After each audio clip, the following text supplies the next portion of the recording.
Good evening, madam. Hello, good evening, sir. Yes. Actually, participants are joining. Okay, Minutes. है ना? okay, sir. And Not an issue. accordingly, we will start. Yeah, sure.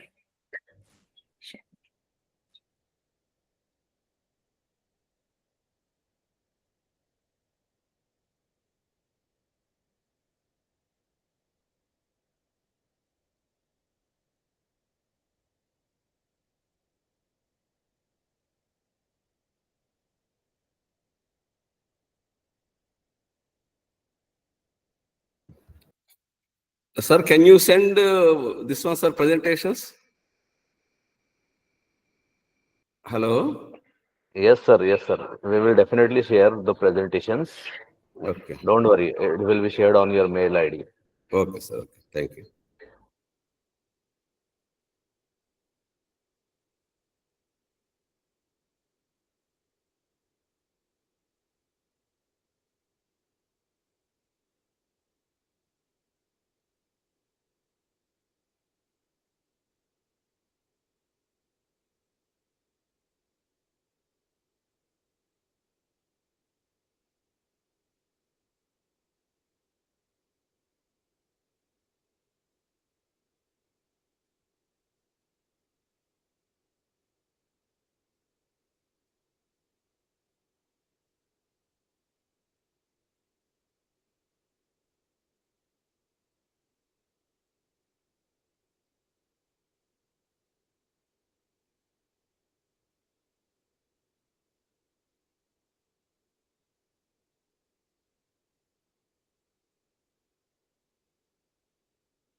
Good afternoon, participants. We are about to start, waiting for some other participants to join.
Reena, madam? Yes, sir. Yes, we may start. Okay. I think ma'am is already there. Yes, madam is there. Okay. So very good afternoon, everyone. We are on the last day, or rather sixth day of our Atal Online 6-day Faculty Development Program from 17th February to 22nd February 2025, titled Harnessing AI Technologies for Sustainable Rural Agriculture. I, Dr. Ruhina Kazi, Head of the Department Electronics and Telecommunication Engineering, Anjuman College of Engineering and Technology, welcome you all to the final day of this 6-day online FDP program. Our today's first session is on AI-powered advisory system for smallholder farmers. And this will be delivered by Dr. Debarati Chakraborty. Ma'am is a professor at the University of Hull, Kingston, Hull upon United Kingdom. She is a skilled researcher, an aggressive learner, and a passionate thinker. With 12 years of experience in research in the fields of AI, ML, data sciences, computer vision, video processing, time series analysis, deep learning, IoT, data science, NLP, and reinforcement learnings, She has been able to design solutions to unexplored applications area and to deliver outcomes with enhanced performances to existing solutions. She worked on huge application areas of AI like event detection, robot arm control, soil type classification, financial risk prediction, accident prediction, fire threat predictions, linguistic descriptions, generation from videos, generative AI, GAN, autoencoders, and responsible AI. Coming to her educational qualifications, she is a PhD in computer science and engineering from Jadavpur University, Kolkata, India. She's an MTech in electronic system and communication from NIT Rourkela, India, and BTech in electronics and communication engineering from West Bengal University of Technology, India. For her honors and awards, she is being receiving 2017 Research Associateship by CSIR Government of India, Young Scientist Award by Indian Science Congress Association in 2012, Gate Fellowship by Government of India in 2008. She has a vast experience of working with universities like University of Hull, Kingston upon Hull, UK, then RV University, Bangalore, India, VIT AP University, Vijayawada, India, IIT Jodhpur, Rajasthan, India, Indian Statistical Institute, Kolkata, India. She has skills of scientific writing, data processing, technical presentations, MATLAB, Simulink, Python, TensorFlow, OpenCV, Keras, C, Azure, Google Colab, and LaTeX. We welcome you, ma'am, to this session. And I request ma'am to please continue with our session now. Thank you. Thank you, everyone. And thank you, ma'am, for this nice introduction to me. Now, I would like to start my presentation. Could you please stop sharing your screen so that I could share my screen and start my presentation? Yes, ma'am. Yeah, sure. Thank you.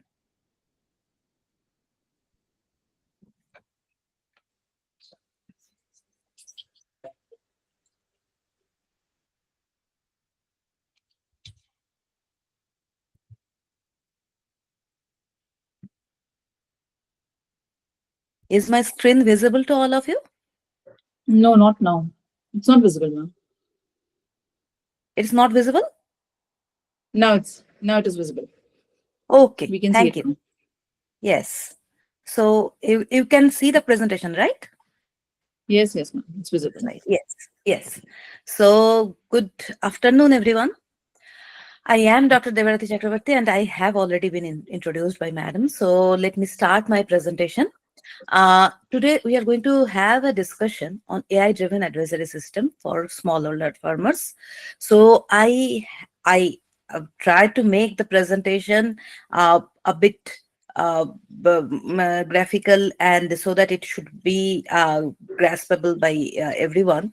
So now we should actually start with what smallholder farmers doing in India and what their situations are. Is it visible now? Yes, ma'am. Yes. Okay. Thank you. So what is the situation of smallholder farmers, and why should we need, what are the challenges that they are facing every day, and where AI could be of some help in somewhere.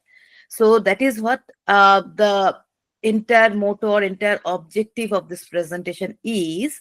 And we are also going to discuss about some solutions that are there in literature as well as in form of different applications. Those are available, farmers could use it, and there are further areas to explore, and obviously the solutions are not foolproof yet, but people are working with it. So how could AI or artificial intelligence be useful in these domains or applications? So let's start with the issues with smallholder farmers. Now, as we all know, the smallholder farmers are vital part of Indian agriculture and food security. But the issue is that often some of the they are some of the poorest people in the country.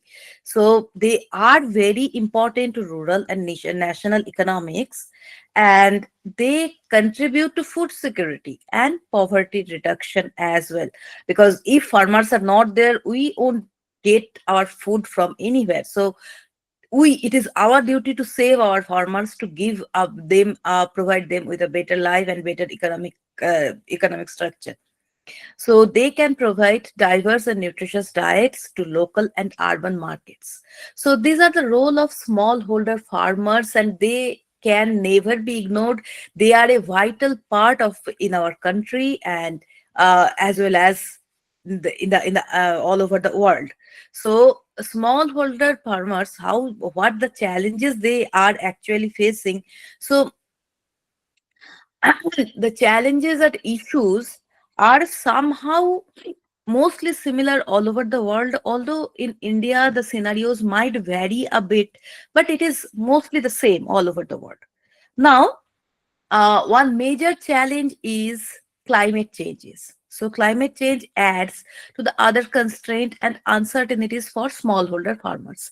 So if they cannot, because we could see now, we could view now the way the climate is being changed, and it is tough to predict. We are not getting rain when it is required. We are not getting summer when we are expecting it to be the most, and likewise. So climate, overall the climate is, it is not about only the weather, since with all the other issues like global warming and all that, we are now, those are now emerging issues. The environment, the entire environment is changing, and the climate is changing. So predicting weather, because with, as we know that our farmers are, or the entire farming procedure is highly dependent on weather and climate changes.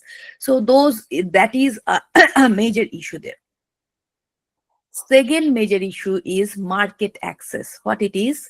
It is that they have, farmers are planting something and they are having the product, but they cannot have direct access to the buyers. Although we know the entire world are the buyers, they come under the buyer category, but the farmers, it is very unfortunate, the farmers don't have the direct access to the buyers, and they have the struggle to connect with the buyers. So they have inadequate infrastructure or limited market information, and great difficulties in entering the market. Product as is also small. So the product, say for example, they are selling the tomatoes, say for 5 rupees per kilo, whereas we are purchasing it from market with 50 or 60 rupees per kilo. So there is a huge gap, but that profit is not being, they are not being benefited with the profit.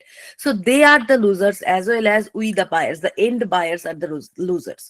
So they should have a direct connection or direct market access, so that to, which will secure their economy and our profit, it will make us secured as well, as the buyer as well. The financial constraints are there.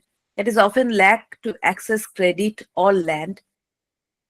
Then, without adequate funding, farmers struggle to invest in high quality input and modern farming technologies. Inadequate infrastructure is another issue, that is smallholder farmers often lack access to basic infrastructure such as roads to get crops to the market, storage facilities, electricity, and irrigation. So these all are the challenges that the farmers or smallholder farmers especially, because they don't have adequate resources available with them. So they used to face this kind of issues almost every day. Now, I would like to request all of you to please open the following link and let's have an interactive discussion there. Could you see the QR code? You could scan the QR code and directly join in the link. Else, you could use this particular link, that is menti.com, and use the code that is given here. So, are you able to view it?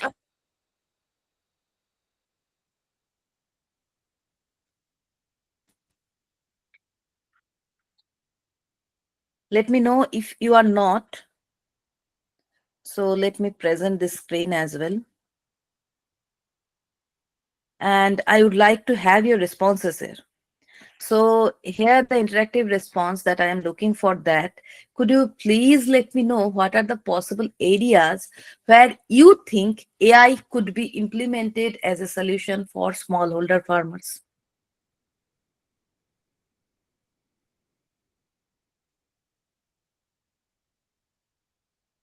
Are you able to join? Let me know if you are not. Ma'am, could you please paste the link in the chat box? Yeah, definitely.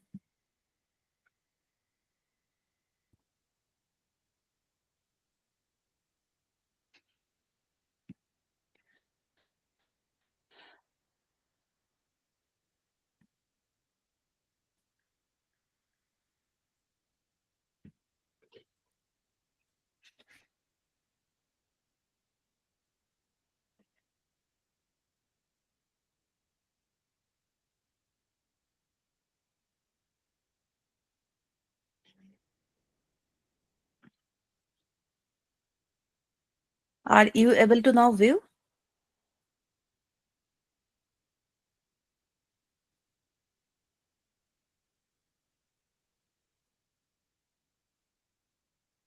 Marketing, smart farming, IoT-based fertilizer, good. I'm expecting a few more responses before proceeding with it.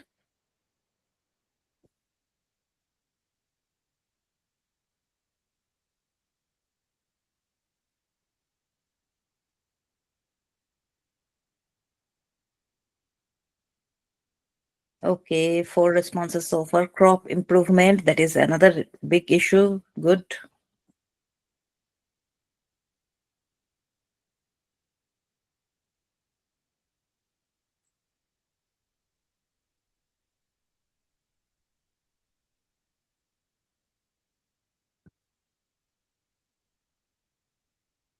I know this is a session that is after lunch session, so the participants might be a bit sleepy, but still I would like more to participate here.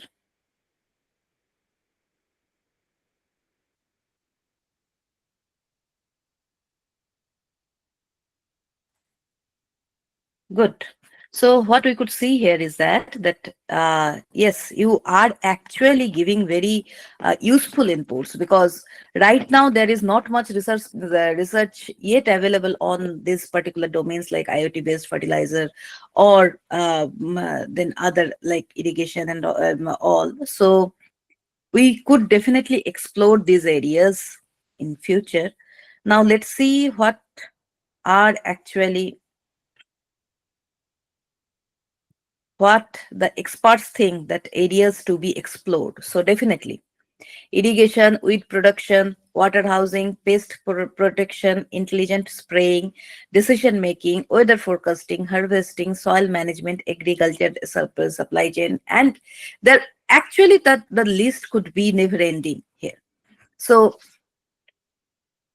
so now that is where actually, since AI is a new buzz and AI is a new solution, AI is providing a solution to so many places, we could use AI, artificial intelligence, with intelligently to as a solution, or AI could come in a rescue to the challenges that are being faced by the farmers. Now, what are the major areas there where AI is being used vastly to deal with these issues? Some of the major areas are: AI analyzes weather pattern and provides timely alert. Then machine learning helps diagnose pests and diseases. AI driven recommendation optimize soil and fertilizer use. Automated advisory system provides real-time decision support. So these are some major areas. We have summarized only the vast and rapidly applied major. There could be ending possibilities of AI and never ending problems. So the list should be never ending, actually, the list of problems and everything. So we could, when there are problems, there should be a solution, and we are here to design the solution. So I think AI could be applicable anywhere and everywhere now. So we have to just model the problem initially. We have to collect the data, and we need to design the solution effectively.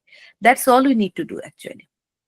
Now, That is where AI could come into rescue, and AI powered chatbots are also there to assist farmers in local languages. So that is also available there. Now, before proceeding in this particular topic, I would like to discuss a very basic AI and machine learning in its very basic level, just to proceed with the idea that what AI and machine learning is and how that could be effective in this particular domain. Okay. So, if you feel bored or anything, if you have any question, please don't hesitate to ask me anywhere. You could stop me and you could raise your question anytime. Okay. So now we are starting with machine learning. So before machine learning, we should have the idea, we should have a clear idea that what learning is. So what is learning? Why learning is required? Now, learning is an inherent part of human or any cognitive beings. So it is not necessarily only for human beings. For any animal or even trees may learn to start to learn, means learn that how to do or how to survive. So learning is a skill actually related to survival of any living beings. So now if we are focusing on human learning pattern, that is, the pattern follows with the babies started to learn since the day it is born. So the baby assailed by eyes, ears, nose, skin, and entrails at once feel it all as one great blooming, buzzing confusion. So that is from that when the baby is born and it starts to sense the entire environment with its 5 sensory organs. From that time onward, the learning starts. Learning is essential for unknown environments. That is when the designer lacks omniscience. Now, this is the definition that has been provided by the famous or the father of AI, that is Alan Turing. What Alan Turing said, that is, instead of trying to produce a program to simulate the adult mind, we should first try to produce one which simulates the child's. If this were the subject to an appropriate course of education on one obtain the adult brain, presumably the child brain is something like notebook as one buys from its stationers, and rather little mechanism and a lots of blank sheets. That is why modeling a child brain is easier, because we can teach it. We can teach it whatever the way we want and whatever we want actually. Now, learning is useful as a system construction method, that is, expose the system to reality rather than trying to write it down. Now, what is the difference? Now, this is the connection, that is how human learning and machine learning are similar, or how machine learning is actually nothing but mimicking human learning. So as we know that we human beings used to sense our environment, the entire environment, with 5 sensors. We have 5 sensors like eyes, nose, skin, tongue, ear. So these are the 5 sensors we are having, and we are sensing our environment through these 5 sensors. The information that we are sensing, that is being processed to our brain, and brain is processing, and then accordingly we are taking actions with our actuators. So actually this is this is how the entire cognitive system could be modeled. That is, we are having the sensors, we are having sensory inputs, we are processing it in our brain, and we are having actuators. The actuators are tracking. So what are the actuators in case of human beings? We have hands and legs. Those are the actuators we are having. And also we can speak.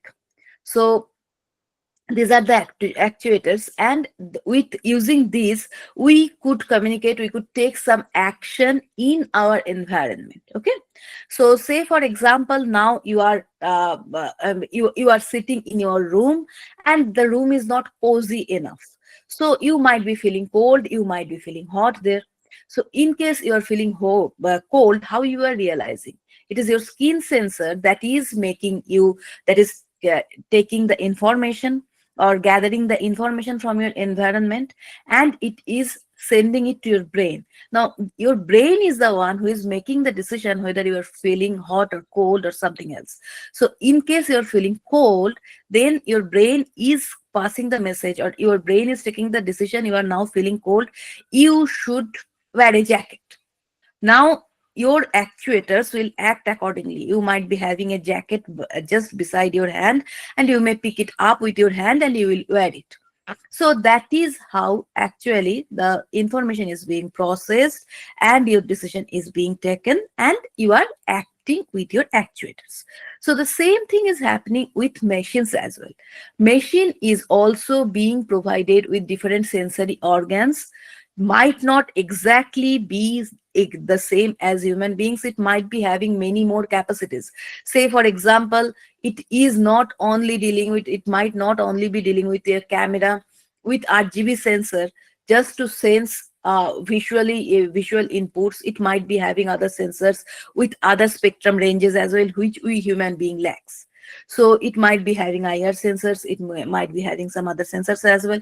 So those are the extension of sensory inputs that we could provide to the machine. That is why machine is much more powerful than human beings. And then those sensory inputs are being analyzed through their through some machine learning algorithms or some artificial neural network, and accordingly the machine is making the decision. That is what is learning how the learning is happening in machines. This diagram is also representing the same thing. That is, you are having your environment. From the environment, with through sensors you are gathering the information, and then you are actually there should be some the learning should happen. There should be some feedback mechanism, and the learning goal, if it is achieved, then only you are going to activate your effectors or actuators, and you are going to act in the environment accordingly. So this is the difference between traditional programming and machine learning. In case of traditional computer programming, what we used to do, we used to design the program, we used to feed the data to the program, and the computer's job was to execute the program with the data, and the output was generated. Machine learning changes the scenario. What it does, it is taking the data as well as the output, and it is designing the program by itself. So that is what is machine learning. So we need to, the model is the output here.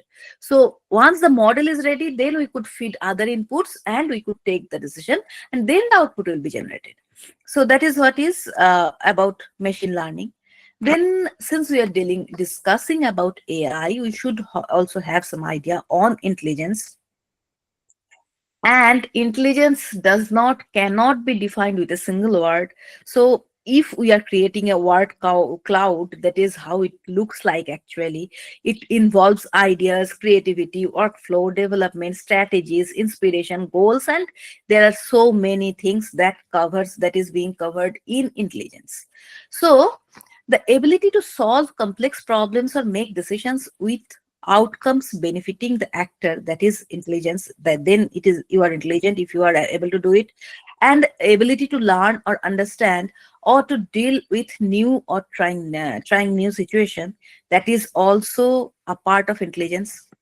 The ability to learn, understand, and make judgments or have opinion that are based on reason, that is also intelligence. So these are the standard definitions of intelligence that is available anywhere. Now, what is artificial intelligence? Artificial intelligence is actually, there are different definitions available in different web repositories. I have picked up a few from them just to discuss what artificial intelligence actually aims to. So the ability of a digital computer or computer-controlled robot to perform tasks commonly associated with intelligent beings. Then it is the simulation of human intelligence process by machines, especially the computer system. Now, it could also be noted as to be the intelligence exhibited by machines, particularly computer systems. So these are the definitions that are available against artificial intelligence in literature. We know, I know that all of you must be knowing that there are different types of learning, and four major types of learning actually we could focus on. Learning could be supervised. Supervised means inductive learning. Here, the training data and desired output or levels are being provided. It could be semi-supervised. We are providing some training data and few desired output. So partially labeled data is being provided. Reinforcement learning, no label data is being provided, but rewards are being assigned against the action of the agent. And unsupervised learning. So training data is being provided without any desired output. So there only the clustering could be performed because we don't know what could the level be, possible levels be. So this is how we could classify the learning in four categories or four different categories. So this is very rough and very small introduction to AI and machine learning. And we would now proceed towards the AI architectures that has been developed so far to solve different problems that we have already discussed in smallholder farmings. Okay, so if you have any question so far, you could ask me. Do you have any question? Okay, if not, then we could proceed. Hello? Yes, please. Yes. Hello, madam. Yeah, hello. Madam, you explained last slide, ma'am. Last slide. Yes. Yeah, yes, ma'am. Yes. Yes, please. Yes, ma'am. This slide only. Yes, please tell me the question. Yeah. What is the difference of supervised and semi-supervised and reinforcement learning, ma'am? Okay, so supervised learning means that you are actually providing the model with training data. What does training data means? Training data means that there are parameters that we need to tune for any machine learning models, and you are feeding, say you are having some images of cats and dogs. Okay, now you are labeling that these are the images of cats. You might be having 500 images of cats, 500 images of dogs. Now you are labeling, these are dogs, these are cats images, and you are feeding the machine those images. Now it is the job of the machine to find out the features based on which features it should classify the whether it is a cat image or it is a dog image. Now you are feeding some other images which may involve both cats and dogs. Now your model should be able to identify or distinguish this is the cat and this is the dog once it is trained with those images. So that is what is supervised learning. Semi-supervised is that you might be having 500 cat images, 500 dog images, but what you are doing in this case, you might be labeling only 200 cat images as cat and 200 dog images as dog. For the remaining 300 you are not labeling. So you are feeding your model these 200 images first, and then with the remaining 300 images, you are keeping on validating that, and you are further tuning. Okay, those are not labeled, but you are just verifying, you are checking whether your model is able to classify those correctly or not. That is what is semi-supervised learning. And in case of reinforcement learning, those are actually agent-based. So here you are setting free to take a decision.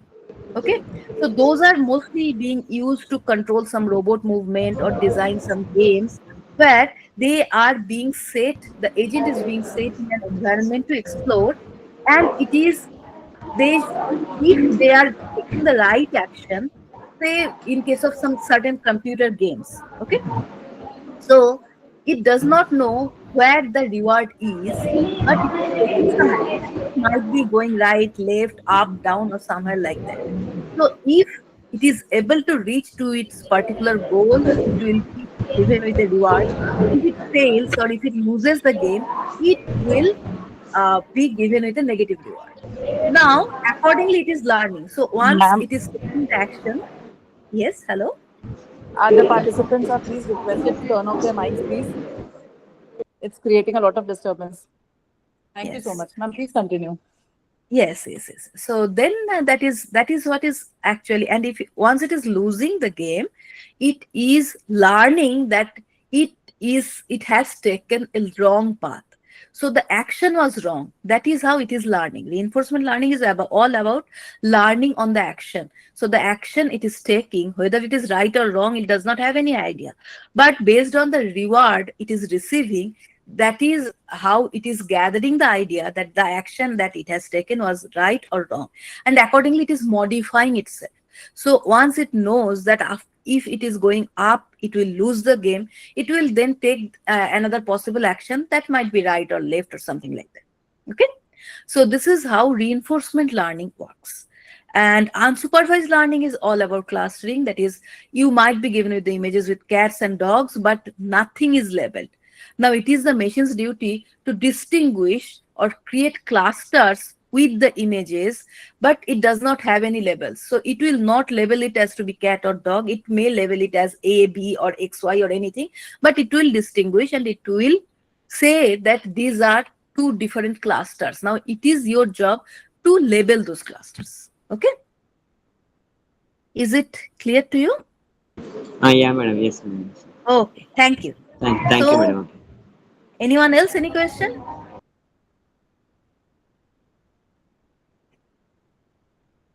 If not, then let me proceed. Okay. So now we are about to explore different AI architecture to which have I am not going to discuss all. I have just picked up one architecture for against each and every problem, and I am just trying to explain it a bit with some technical details, and then we are also going to see that what are the existing solution or whether there exists some applications as the solution to that particular problem and like that. Okay, so now we are going to that AI driven advisory system. Now to design an AI driven advisory system, there we should have some key components in mind for smallholder farmers. First is soil and nutrient management. So precision farming solution is required because whether the soil needs to be nurtured further, whether the soil is ready to plant certain particular crop or not. So those are the nutrition information the farmer needs to know, and it is very vital, very important. Okay. So this is so precision farming is this. So precision farming needs this solution. Weather and climate change insights, AI-driven forecasting and alerts are required. Then crop recommendation. So once we know that what kind of weather could be there in the upcoming 1 to 2 months window, and what kind of soil or whether the soil is ready for which are the possible crops that soil is ready for, we could recommend that which crop should be planted in the given particular soil. So optimal crop selection based on the data is very important, and it is definitely going to enhance the farming or outcome of the farming. Okay, so farmer does not have to regret later on that they should have planted this particular crop instead of the other one, and then only they could have a huge growth on this particular crops. So that is also important here. Then pest and disease detection, that is very important for the farmers because often pests create severe damages to the crops, and that cause for which they are facing a huge loss in their investment and all. So if we could detect the pest, we could recommend what could be the possibilities or possible solutions to it, and what could be the disease of the plants by analyzing those plant images, that something like that. So that could be the pest and disease detection is very important for the farmers as well. Okay, and then we cannot ignore the fact that market and pricing information. Ultimately, end of the day, everyone is looking for some profit. Okay, so they are putting so much effort, they are investing so much labor and everything they are investing, so they should be able to uh, come up with a adequate profit. So market and pricing information, that is real time market accessing and pricing, is also very important for the farmers.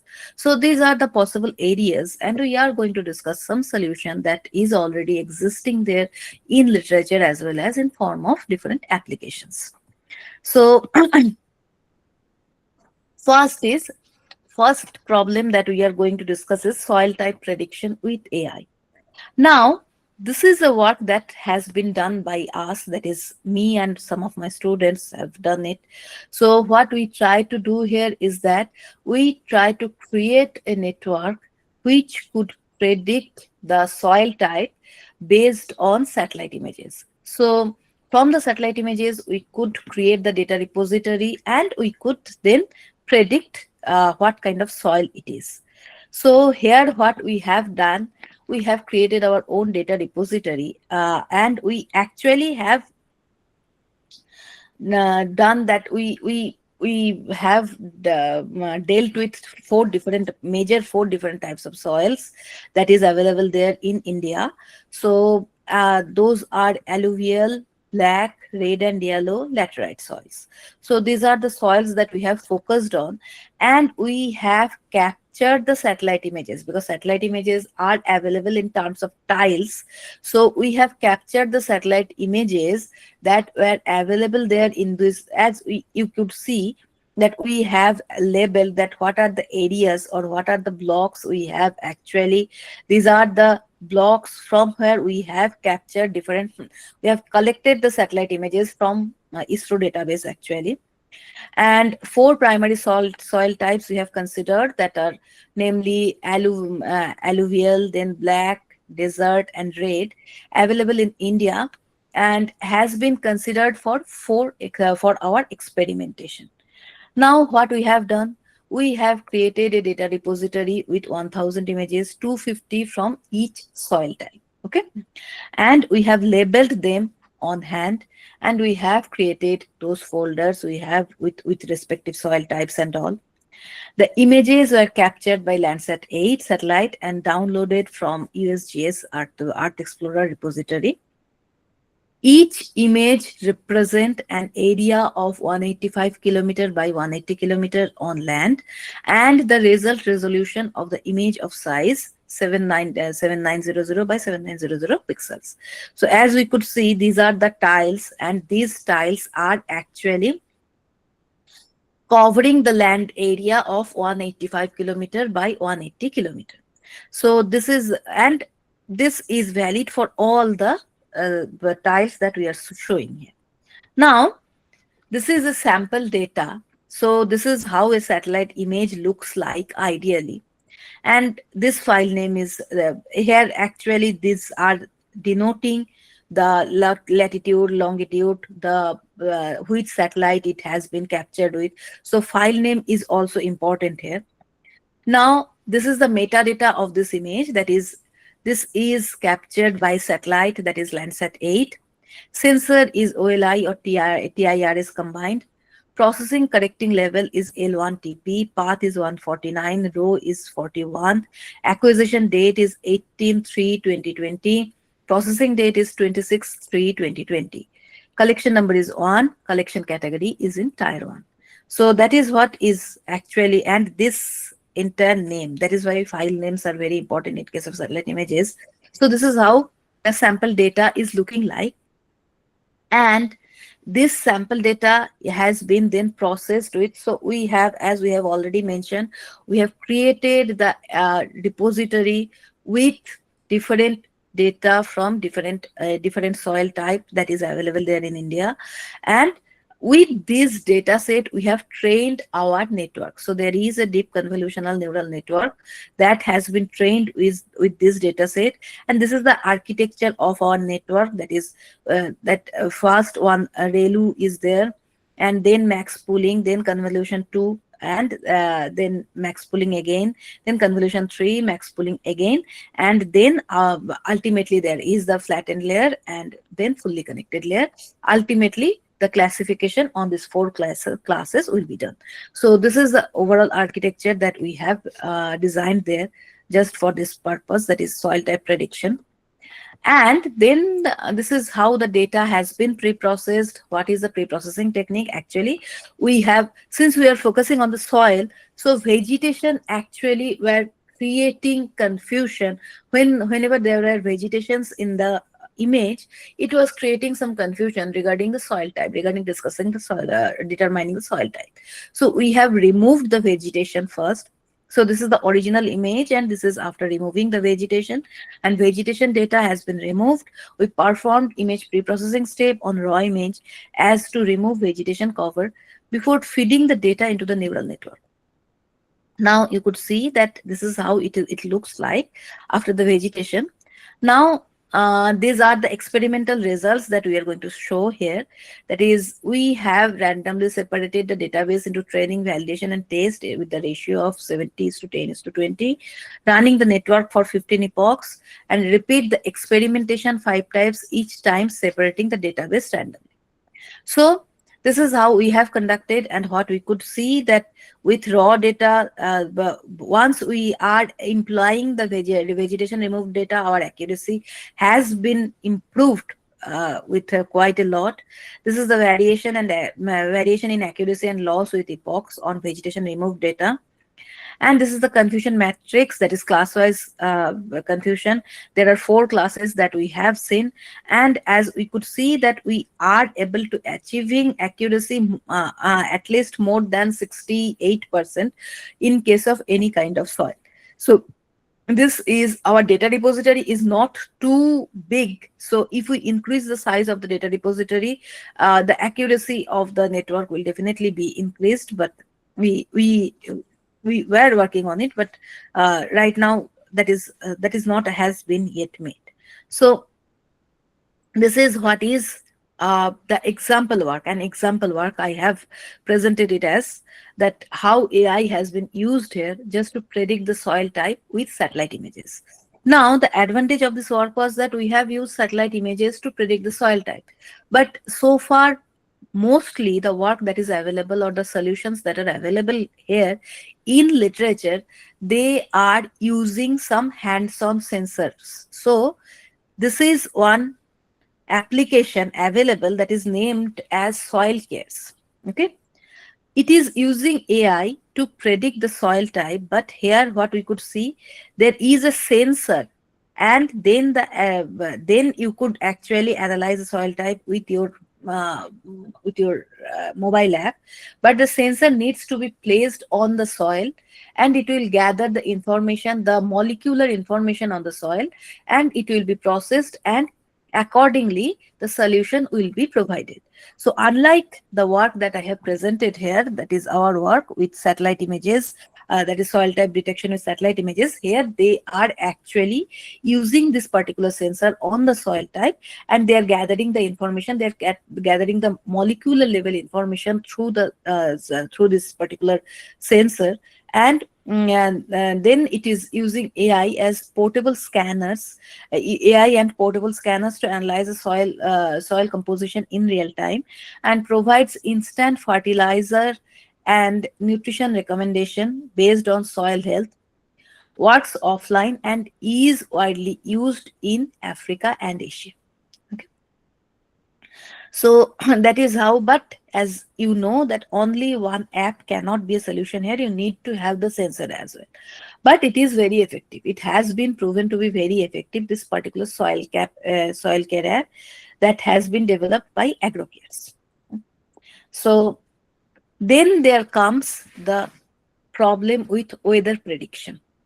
Now, what I have found this article to be really effective, where they are using recurrent neural network, or RNN, for localizing weather prediction with combined use of public airport data and on-site measurements. So what they are doing actually, prediction of weather actually is nothing but a time series analysis task. So what is time series analysis? That is, you are going to have data, your data will vary with time. Okay. So as we know, in case of weather prediction, what will happen? Weather will definitely vary day to day.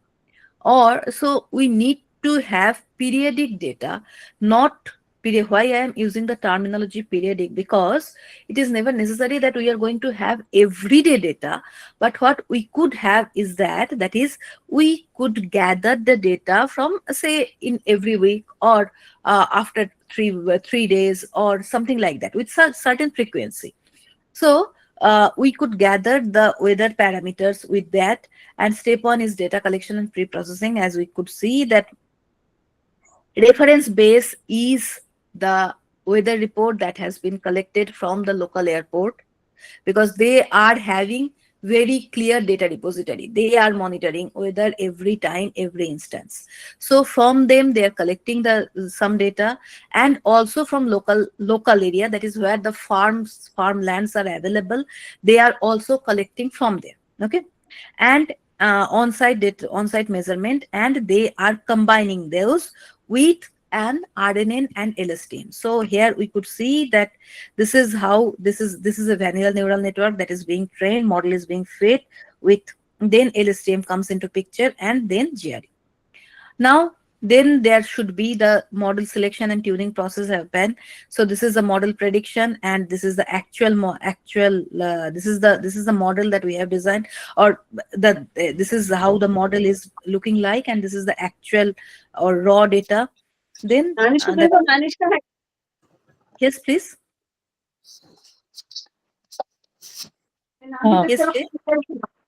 Participants, please turn off your mics. Ma'am, it was wrongly pressed, I think. Please continue. Okay. Sure. So model prediction is being done, and then the case study should be carried out, and ultimately we could have some model to predict the weather at the farmland. Okay. So here the use of recurrent neural network and LSTM is being done, because both are very popular deep neural network to analyze time series data. And weather prediction is nothing but a time series task.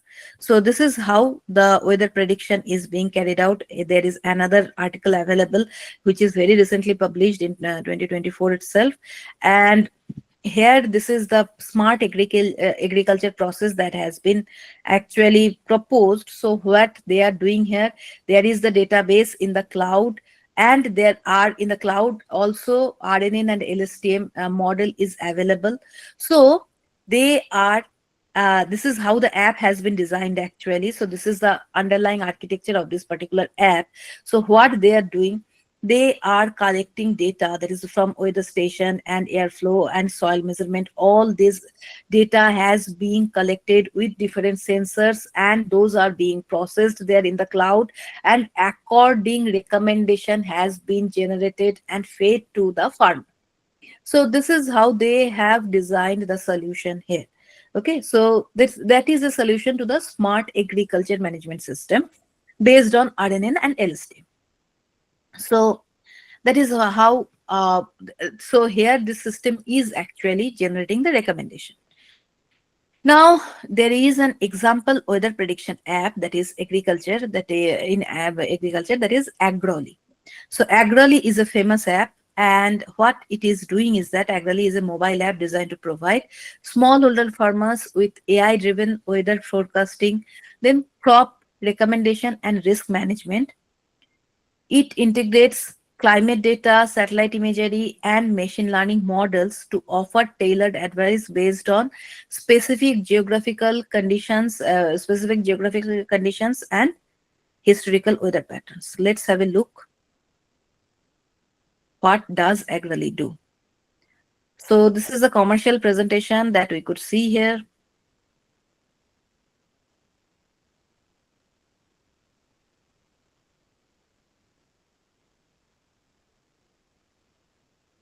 So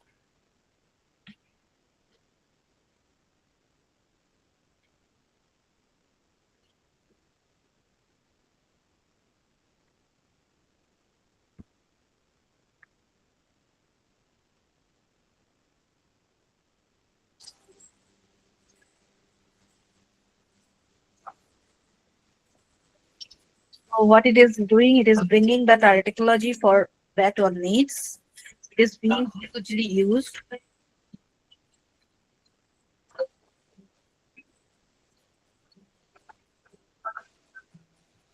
So what we could see here, that farmer community could directly interact, could have long-term weather forecast here, and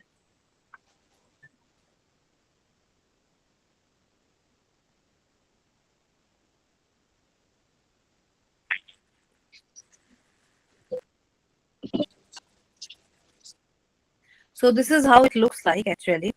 And so Agrally has been proven to be quite effective to suggest farmers with their upcoming means predict the weather, and also with the other parameters that they could actually have.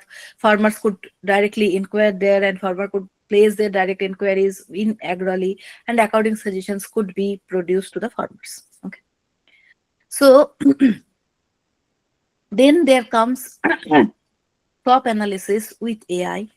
So crop analysis is another big challenge. That is what kind of crop it is, and not only what kind of crop. The major challenge is that is whether your crop is healthy, or there different sensors could be there. So sensors, as we could see here, that is temperature, humidity, light, soil moisture, pH level, nutrient, CO2, weather, all the sensors should be there. Sensors data should be accumulated through the controller and all. And then the cloud service is there to integrate the sensory information and analyze this. And accordingly, the remote monitoring could be done on your crops. Okay. So if it is a greenhouse, then you will be able to remote monitor. In case of your fields also, you will be able to remotely monitor your crop with or using AI, and you could monitor their health, you could monitor the other conditions there. And once you could feel some threat or some intervention is required, you could act accordingly. Okay, that is what is crop analysis, how the crop analysis with AI looks like. It is an example network actually, where CNN has been used to identify the crop, what kind of crop it is. So as you could see here, the images of apples, green and red apples, have been fed to this particular model, and it is using a convolutional neural network has been designed. The parameters has been tuned accordingly, and with this maximum suppression, and it could see the output image could tell you what kind of crops are there.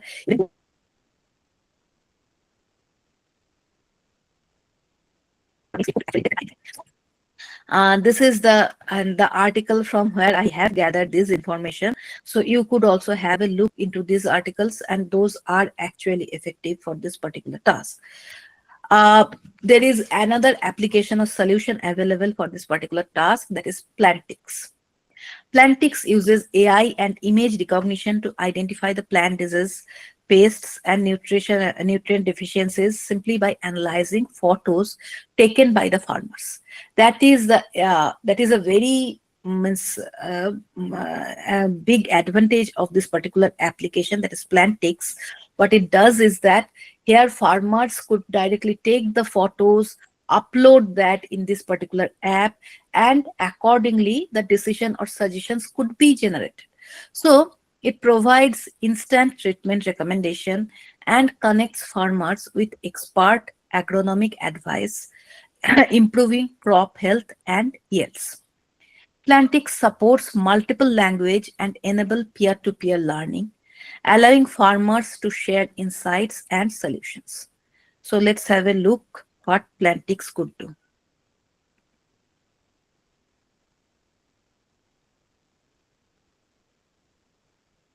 So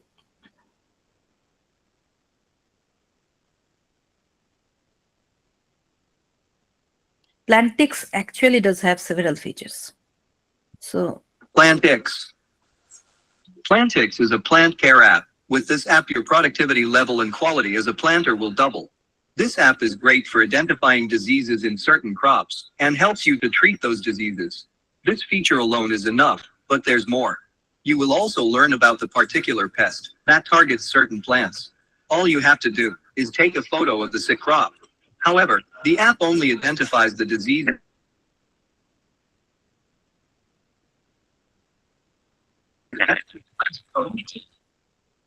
to cover the most common problems. Also, aside from the crop doctor feature, you can improve your yield with the crop cultivation tips on the app. In addition, you can get information on an accurate amount of fertilizers to use on your plants and when to water them. The best part is all of this is for free.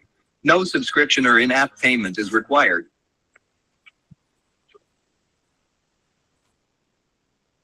So, so as you could see that Plantix is very useful app actually. So it is a very useful solution for any smallholder farmers, and it is providing the recommendation, the plant diseases also it could identify, and it could with only with visual images it could do all this. So Plantix is a very useful app for the farmer, and also Plantix support multiple languages, enable peer-to-peer learning as well. So farmers could share their insights and get the solutions. Okay. So then pest is another challenge that we have already discussed about, and controlling pest is not easy. So how we could control the pest? Here I have again this article. There are different methods to for pest controlling with AI, but why this article drags my attention is that they are explaining where it is detecting, because if you are aware of explainable AI or explainability in AI, it is very much required nowadays, because we need to know if something is being decided, why it is being decided by the model. That is where the aspect of explainable AI comes into account, and this article is taking that aspect, also covers that aspect and uses that for this particular application of pest identification and detection. So what does this actually, what it is actually doing? So it is actually having the data set, then it is using CNN for feature extraction, it is then predicting. So this much is normal. Then it is building an explainable AI so that you should know, or anyone should know, once it is being detected as a pest, why it is being detected. Now there are different explainable AI models in literature existing, and those are now quite popular. So the models like GradCam, Line, and Gradient Input, those are being used here to measure the explainability, or to find out, once it is being detected as a pest, why the model is saying it to be a pest. So that is the objective of the explainable AI, or for any explainable AI models are. So in this particular, on this specific application, once it is being detected as a pest, why it is being detected as a pest. That is what the objective of this particular explainable AI model is. So once your explainable AI model is saying that it is covering much more region than expected, and for the pest detection, then you could tune your model further, use another XAI method, modify XAI method parameters, and accordingly you could finally come up with a satisfactory explainable AI with your now explanation towards your AI model is satisfactory. Then you could go for your localization and detection of pests.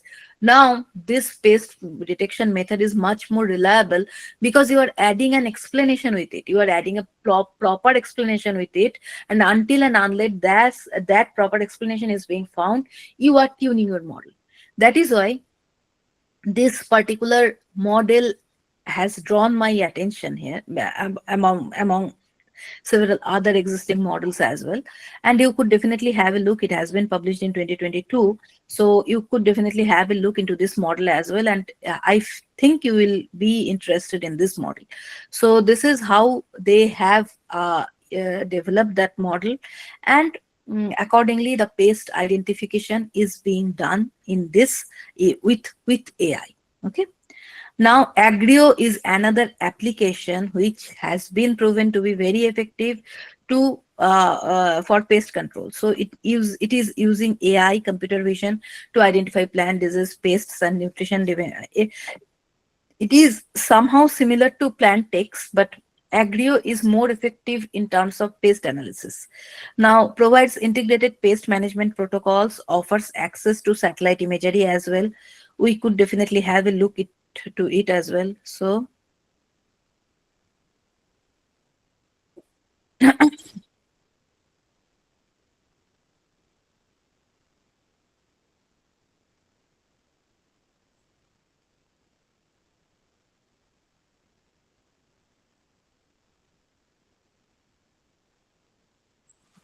Agrio is the world's first digital management platform that streamlines the entire crop protection workflow to help organizations reduce operational inefficiency and costs. With Agrio, scouting routes are optimized based on real-time assessments and automatically assigned to inspectors who can easily access the day's briefing from the Agrio app. Powered by artificial intelligence, the Agrio app identifies crop anomalies, so farmers and inspectors can snap a photo, diagnose what's wrong, and get treatment recommendations instantly, allowing even inexperienced inspectors to generate professional plant protection reports quickly and accurately. Agrio also helps to prevent damages with Agrio Shield, the first ever AI-based alert system that predicts the spread of pests and diseases, providing alerts and precaution suggestions so users can monitor high-risk locations and take preventative measures when it counts. And all that information is shared in Workgroup, a private and secure platform that streamlines internal communication across your organization and allowing teams to collaborate and organizations to record, organize, and manage crop protection activities, including offering their own input products and protection advice. And for the first time, large-scale plant protection operations can be managed effortlessly in Dashboard, where supervisors can monitor Workgroup in real time, track productivity, assign tasks, manage alerts, set protocols, and explore AI-powered analytics to uncover insights and ensure your business is growing in the right direction. This is the future of crop protection. This is Agrio.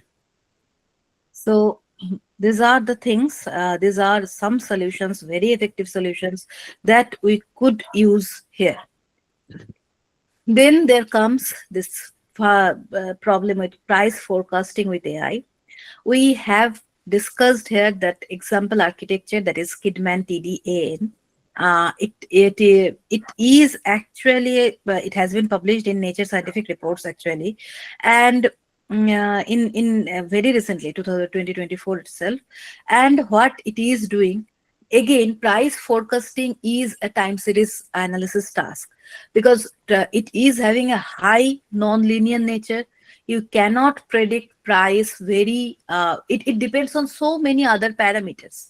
So you cannot predict price, because if something was of, say, our rice was 50 rupees per kilo last month, then you cannot very well predict that what it is going to be after 2 months.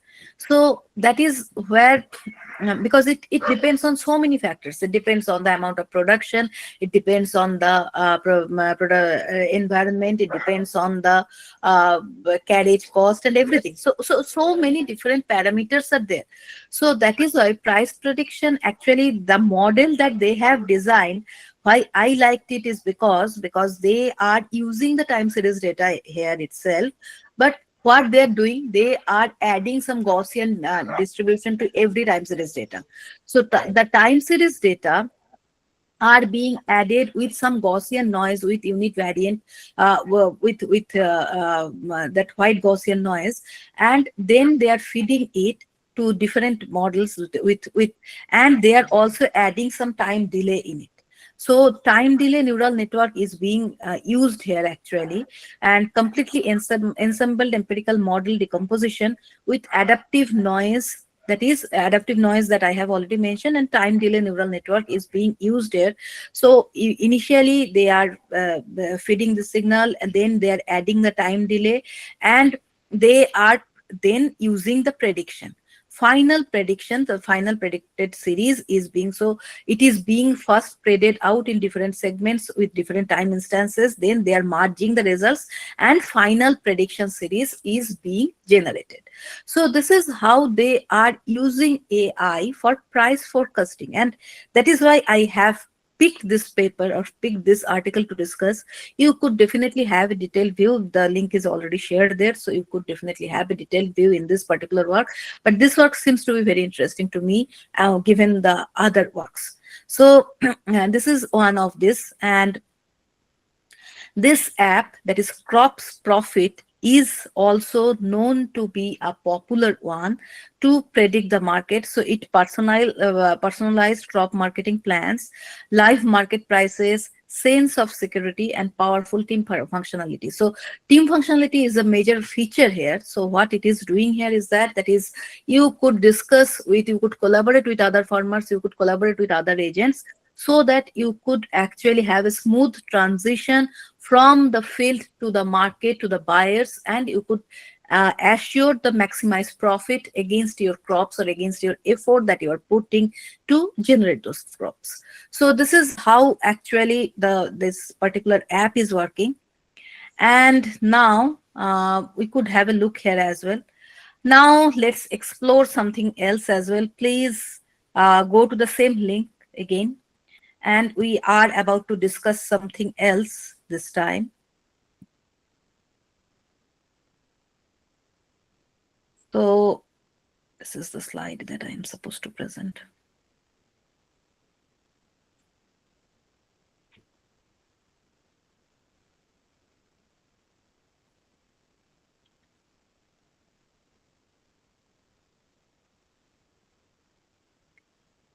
Yes. So now, what do you think? We have already had a more than 1 hour discussion. Now, what could be the other challenges or possible solutions in smallholder farming to be explored with AI? What do you think? So that is what I am expecting from you, the answer that I am expecting from you. That is, what is your suggestion? So could you please provide us back with some suggestions where the AI could be, where the further possibilities of AI could be explored, and where we could actually invest more intelligently, where we could collaborate with the farmers, and what are the challenges that we could here address further? Could you please enter your responses?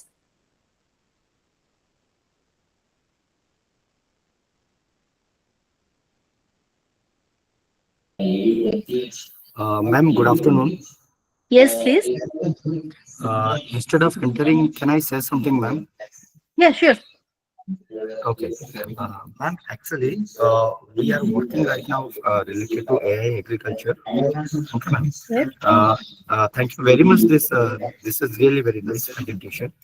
Ma'am, actually, presently, whatever works that is taking sessions related to AI, all those platforms belongs to a generic category, right, ma'am? Yes. But for the farmers and agricultures, they belongs to one category. That means one farmer is doing tomato farming, then throughout his life he is doing tomato farming. Yes. Normally, what is the mindset of Indian agriculture is that they are not immediately changing their mindset. Okay. Yes. So for that reason, what we are doing right now, we are developing ERP models integrated with AI related to one farming. Like we are presently working on AI coffee farming. Okay, ma'am. Okay. So do you have any guidance or any company reference who is working on particularly one segment? Because farming is one part, then processing is one part, then marketing is one part. This is the three verticals one farmer has to be educate themselves and also work on like that. Okay. So for farming and processing, we can work right now, but related to marketing part, like bidding process, all those aspects, we are still struggling. That is how we can proceed on that. So if you have any company reference who can guide us that how one farmer can concentrate on one farming aspect and develop themselves. That will be helpful for us, ma'am. Okay, I don't have any such reference yet, and still now, because I am person more of AI, not with marketing and all. So Okay. whatever information I am having, I have also Googled it at hand. So so if you are actually trying to discuss about some AI model or AI solution that I could be of some help, might be, but in case of marketing and strategizing and all those company related details, I don't have any such contact or information right now. Okay, ma'am, one more guidance I need from you. Yes, sure. Just 1 minute, ma'am. Yeah, please. Yes, ma'am. Actually, presently we are Hmm. trying to develop one model which Hmm. will give support related to, first one is nursery management, second one is crop management, third Okay. one is processing management, fourth one is warehouse management, fifth one is team management, and the sixth one is HRM, human resource management. Is it Okay. sufficient for an AI model agri farming? Is it sufficient, or we have to add on some more aspects? Like nursery management is having sub parts like seed quality parameters analysis, soil parameter analysis, environmental parameter analysis, and crop management is having sub part like batching, soil parameters, environmental parameters, nutrition analysis, water management. And for warehouse management, we are having environmental parameters, inventory and racking, then de-insectification, energy management, all those aspects we have. But for the bidding Yes. process, we don't have any subcategory right now. So if you Mhm. guide on that, or if any input you can give, then I am pleased to be connected with you, ma'am. So that will Yeah, be helpful definitely. for us to develop. I think we could connect and discuss it in offline, because I think we are running out of time as well. And it is interesting, because whatever you are doing, it is really interesting. Bidding process and marketing strategies is something that requires adequate, not only from scientists, but an adequate intervention from the administrators as well, so that the things should be much more fair. So there we Uh, could actually encourage AI to yes, participate to the ma'am. measure. Hello? Yes, ma'am. Actually, hello. Yes. Am I audible, ma'am?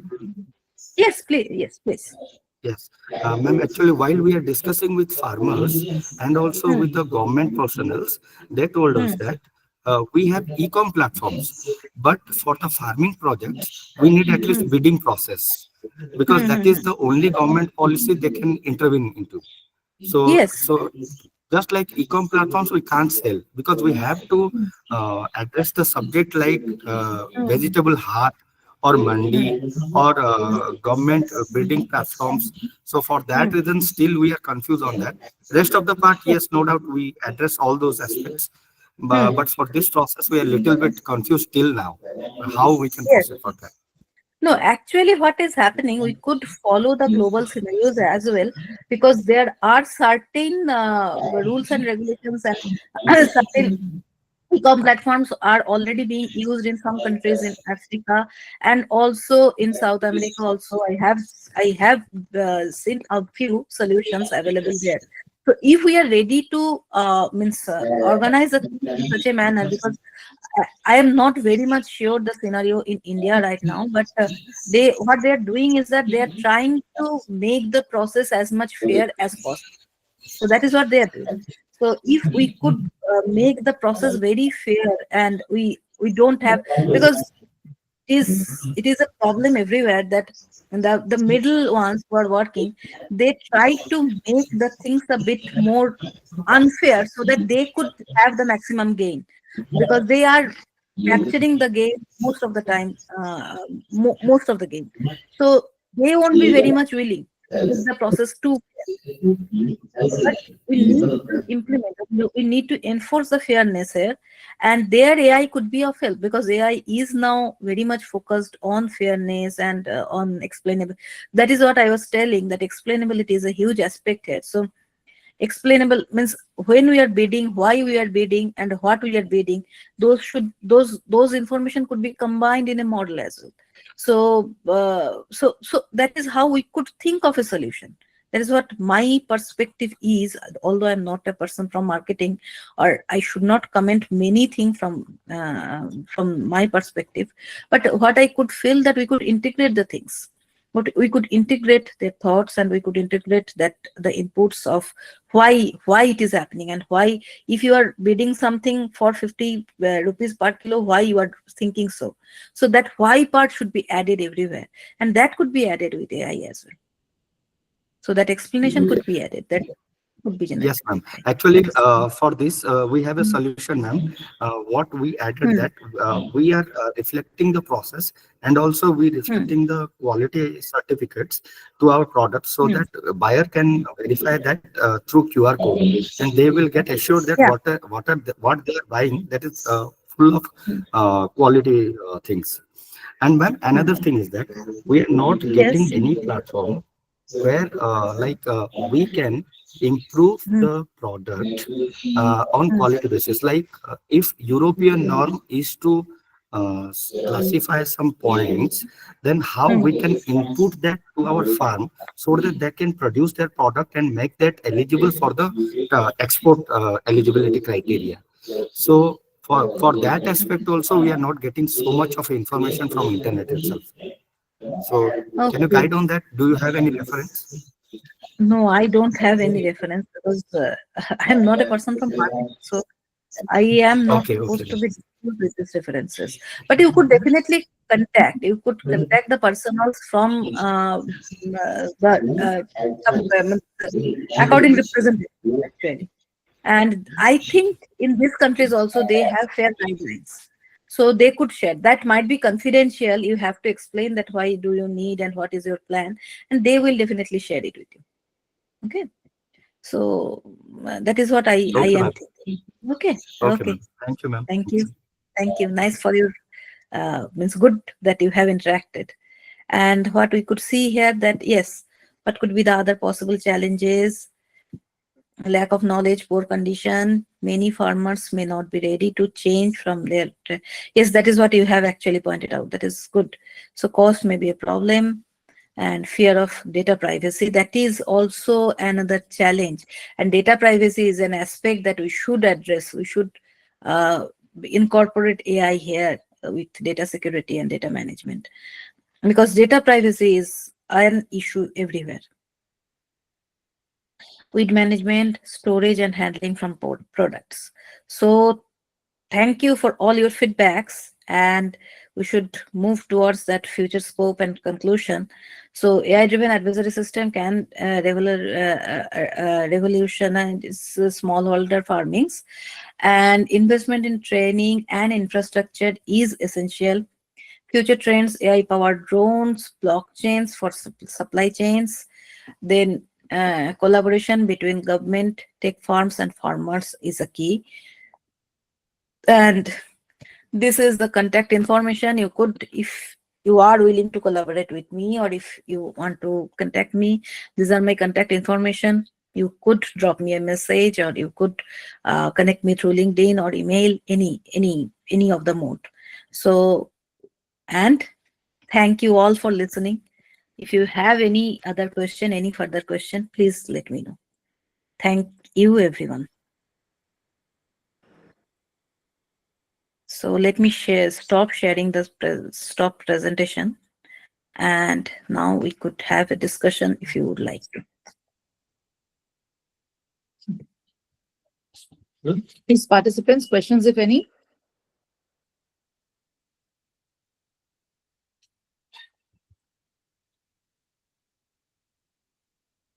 Thank you, everyone, that you have enjoyed the session, and it is really a pleasure for me. I could see your comments, so it is really.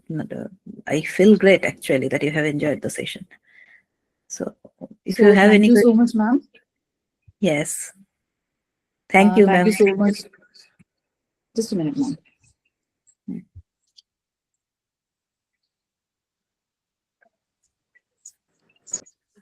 So thank you so much, ma'am. It was really a very nice presentation Thank you, ma'am. explaining Thank you. regarding AI-powered systems for soil care, weather predictions and all, and then the use of neural networks for prediction, smoothing the farm applications and all. The presentation was so well depicting the concepts. Very nice. Thank you so much. And thank you so much for giving your precious time matching with Yes. that of ours. Yes. Our principal, Dr. K. Zakiuddin sir, is here. Yeah. And Okay. he would like to Yes. talk to you, ma'am. Yeah, Good definitely. afternoon, ma'am. Good afternoon, sir. afternoon. On afternoon, behalf sir. of Anjuman College of Engineering, we welcome you and would like to extend our compliments and thanks for very insightful lecture by you. It was a very much a lecture from a very experienced professor. And we are so all Indian, not only our college, but the whole India should be proud of you that you are representing India in a UK country, and there are very big professors, and we are so proud of you that you have brought laurel to the India, that you have fetched many research associated by CSR, Government of India. Then you have also fetched Young Scientist Award by Indian Science Congress. That's a wonderful thing, and you are also much associated, and you have worked as a project by Indian Statistical Institute Kolkata. Then you have also led the project at IIT Jodhpur, and you belong to a very good university, that is the Jadhav University. Many of the accreditor of the accreditation, like National Board of Accreditation, NBA, NAC, all the bodies, the professors generally come from this, and we'll be very glad to interact with you in a later times, and we would have Definitely, sir. some academic activities. And I have been also working in artificial neural network and many of these things. So we'll be requiring your expertise and seeking a good international tie-up with you. And thank you very much. And this just a few minutes I would take that. Our organization is 137-year-old organization, and Okay. the college is A+ accredited by A+. And very recently, we got one award at all India level by the Institution of Engineers. And very recently, we have started the drone club and the cyber security club. So we'll be seeking your advice and some expertise on the academic part also, and we'll have a long association. Thank you very much. Very kind of Definitely, you for joining, Thank and it was you. great Thank you pleasure, for and we are inviting me. so It was honored. good. Okay, ma'am. Yes. Okay, have a great day. Thank you very Yes. much for your time and your patience. Anyone? Yes, thank you very much. Over to Dr. Rohina Kazi. Yes. Thank you so much, sir. Yes, ma'am. I think one hand Developing. is raised, so that is what I was asking. That anyone is having any question here? Okay. Mr. Amit Yes. Gedam, would you like Mr. to ask Amit any Gedam? question? Okay. Okay. Yes. So thank you so much, ma'am. We will Thank you. definitely look forward for collaborative activities and Yeah, consultation definitely. from your sides. Thank you Yes. so much. Thank Thank you so you. much for joining us. Thank you. Thank you, ma'am. Thank you for Good day. providing this opportunity. Thank you. Have a good day. Good day, ma'am. Bye. Bye. Bye.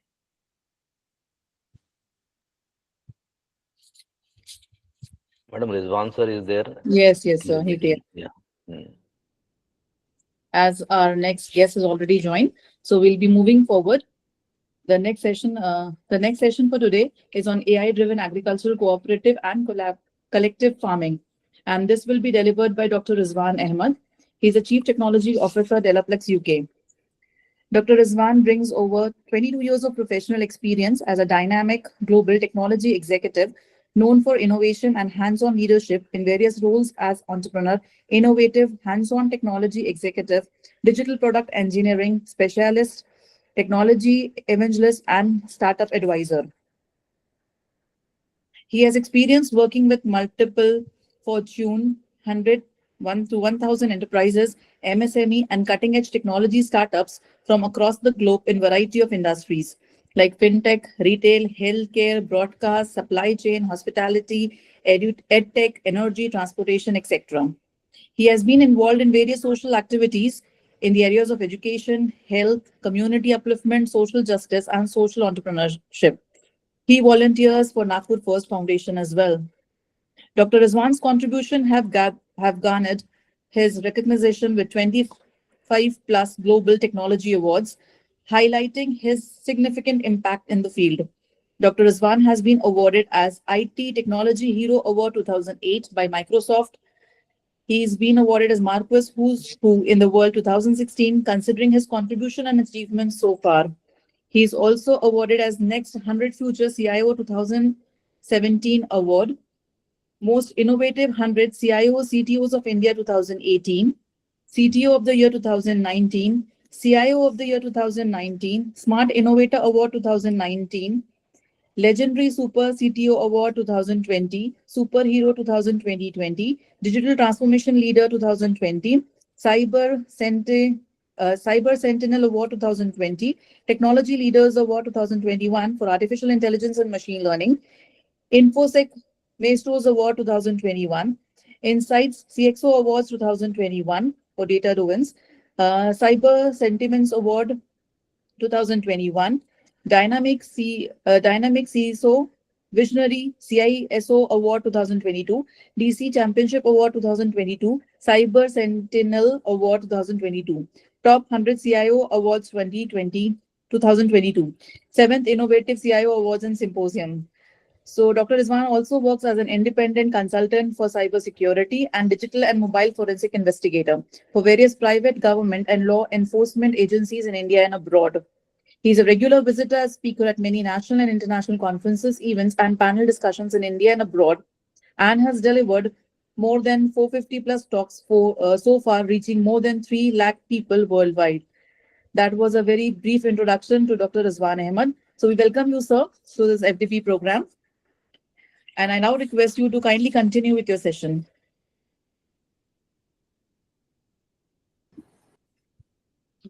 Thank you so much, ma'am, for the generous introduction. I hope I'm audible. Yes, you're audible, sir. Yeah, I'm just trying to see if I'm able to share my screen so that I can go ahead and get started.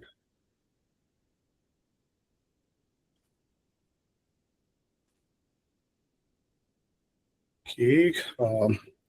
Can you please confirm if you're able to see my screen? Yes, sir. Yes, sir. It is visible. Okay. Okay. At the outset, again, I would like to thank Anjuman College of Engineering for inviting me and being part of this Atal FDP. I'm going to be talking about AI-driven agriculture, cooperative and collective farming. What my observation as technologist in this field is. And my journey in the field of AI started almost 25 years back when I was an engineering graduate. And as all of us go through our engineering, right, we have a subject of artificial intelligence. And I got very attracted towards this subject personally. And that really helped me become a better technologist. And again, using these modern technologies, especially including AI, right, we have been able to bring in a lot of good impact. And I'm going to be also talking the company which I'm work for as a CTO, what things we are doing, right, using AI and more specifically in the area of agriculture as I go into the future. And again, as I said, when I was a student, I came up with an idea almost in my third year of engineering. It was called automatic programming. You tell the computer what your input is, you tell your computer what should be the output, and it's going to write program for you.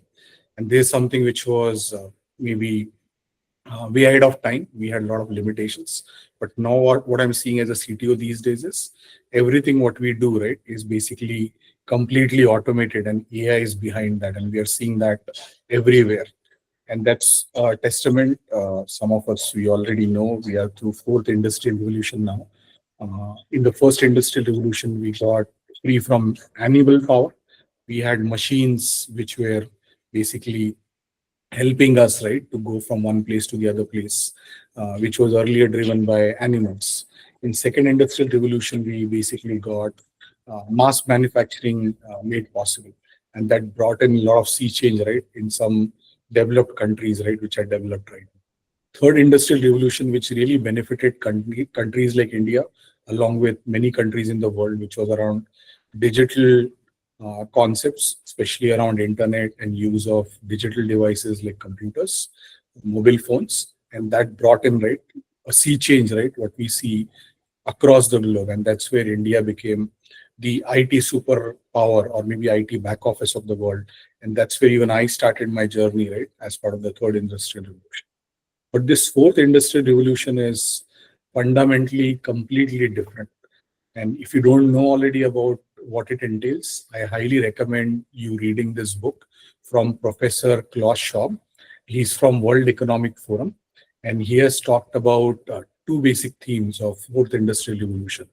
First is extreme automation and connectivity, and second is some kind of combination of cyber physical systems driven by AI and robots. So as I proceed further in my session, you will see a lot of examples in a way how we are going to be utilizing AI to bring in automation and connectivity in agriculture. And more importantly, we are building cyber physical systems using AI and robots. And I'm going to be also showing you some examples. So all the industries are getting impacted because of fourth industrial revolution. But the main industry, right, wherein we need to bring in a sea change is going to be the agriculture industry. And I'm going to be talking about some of the examples around that as well. So some of you already know this, but I'm just reiterating. You must have heard these terms throughout these FDP sessions or maybe in your prior learning. So we generally see 4 categories of AI. So at the highest level, we have artificial intelligence, wherein we are trying to infuse human-like intelligence into machines. And again, idea is we should have certain rules. Those machines should obey those rules, right? They should not go out of that. And that's where we had further extension of AI into areas like machine learning, deep learning, and more recently, which is generative AI. So ML is more like a subset of AI, wherein these models are able to automatically learn and improve on their own. And again, we saw the journey, right? I believe a session before me, right, was on ANNs, which is in the third category of basically deep learning, wherein you are able to create neural networks, which are more like our human neurons, and they're able to think and work like as our human brain is able to work. And that field has advanced really over last several decades, I would say. And more importantly, we have seen a big transformation in last 2 to 3 years, wherein we have a new field of generative AI under AI, which is making creation of a lot of things which was earlier not possible. So in a way, we can generate a lot of content based on various model training parameters, which was not earlier possible. So all in all, in last 25 years, I have seen a sea change of where we were and now where we are, right? And how AI is basically impacting and disrupting all the industries. I have a personal guru, and I'm referring him here. His name is Bill Gates. Why I'm in IT industry is because of him. I have grown up looking at him as my mentor and guru. And you all know I'm talking about founder of Microsoft, Bill Gates. And he has been a successful entrepreneur. We all know his journey of Microsoft. And we also know post his retirement, how he's kind of contributing, right? Especially around a lot of human causes. And through his foundation, he's doing a lot of good things in India as well. So I'm quoting his own example around generative AI, right? And what he's saying is Gen AI has huge potential, right, to change the world in ways we can't even imagine. It is going to be giving you new ideas, new products, and new services. And the theme is that we are going to be making our lives easier. We are going to be more productive and more creative. And that's what we are seeing, right, with the advent of generative AI. A lot of things what we were supposed to do, right, on our own. Now we have generative AI tools coming to our help, and we'll be making our lives much easier. Again, these technologies are going to be solving a lot of complex problems which we have today, and some of the problems which includes climate change, and that definitely impacts agriculture, and I'm going to be talking about that in some time. And that's where AI and generative AI is going to play a big role. Ultimately, almost 2 billion plus people in the world are directly or indirectly dependent on agriculture economy. And if agriculture doesn't sustain, it's going to result in poverty. And that's where I feel the first two topics of climate change and poverty are directly related to agriculture as a whole. And that's where generative AI is going to be making huge impact. And then we have diseases, and these diseases could be human diseases. But more importantly, I'm going to be showing you some examples wherein we'll also talk about how AI could be used for detecting plant-based diseases. An idea is to detect these diseases early and take preventive measures so that the plants or maybe our cultivated crops, they could survive any infestation of such diseases, right? And it doesn't impact our yield and things like that. So all in all, right, as Bill Gates is saying, the future of generative AI is bright, and I am excited to see what it will bring. And we're already seeing a lot of that happening. And I'm going to be showcasing you some of the great examples as we move forward. So before we go into the solutions, right, there's some specific challenges, right, we all know we are facing as a humankind. So we all know, right, we are seeing due to climate change, right, a steady decline in the global food production. So it is projected that by 2015, this food production decline could be up to 20%. And it's a huge impact, right? We can imagine, right? I mean, as humans, there are 2 or 3 things which are important for us, right? And one of them is like, okay, we need to eat every day and we need to breathe. And these 2 things, right, are directly or indirectly related to the agriculture field as a whole. And this projection of 20% food decline, it scares me. We're already seeing the inflation of food items. Certain things which used to cost, say, suppose 50 rupees kg, maybe a few years back, now suddenly they are like 100 rupees kg or 150 rupees kg. Or in some cases, 200 rupees kg. I'm talking about pulses, some of the grains and things like that, right? And that is really impacting, right, people who are part of marginalized society who are already very poor. Again, this impact is going to be even more significant considering how world population is increasing day by day. So by 2015, this is going to be a huge impact on every scale, right? If we don't control, right, in a way how we are able to maybe match up to the speed in terms of what our population needs and food production needs should be according to that. So that's where the demand for food is going to be expected to increase in the range of 59% to 98%, which is almost double the rate of what we are producing today. And we all need to act towards this goal starting today. If we don't do that, we already know, right, we could have a lot of people facing hunger because of inflation, and we don't want that. We're already seeing that happening in some of the third world countries, especially in areas like Africa, wherein we are already having people, right, losing their lives because of poverty and not having access to proper food which they can eat every day. So that is the challenge. But again, we have a lot of solutions, and that's where AI comes into picture. AI brings in a dawn of new realm wherein we can basically transform how we are doing agriculture today. And that's where, I mean, personally, I feel, right, that AI is basically not a futuristic concept. I'm sure you must have attended all the sessions in this MPP so far. You must have seen this is a reality already, right?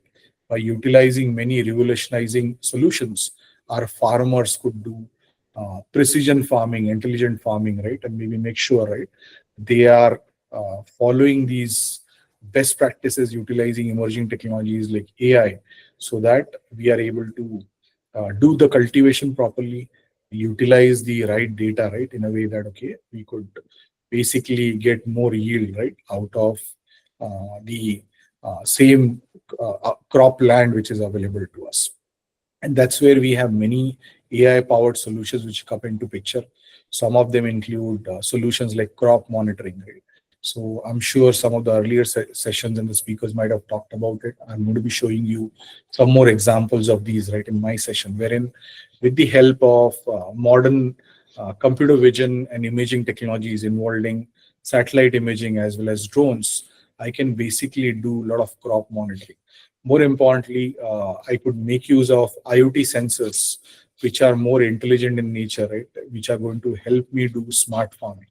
And I'm going to be showcasing you some of the use cases in a way, how I can basically look at the soil moisture percentage. And based on that, I can decide, right, whether I need to basically use my drip irrigation system to water the plants or not. And that way we could basically save anywhere from 50 to 80% of the water.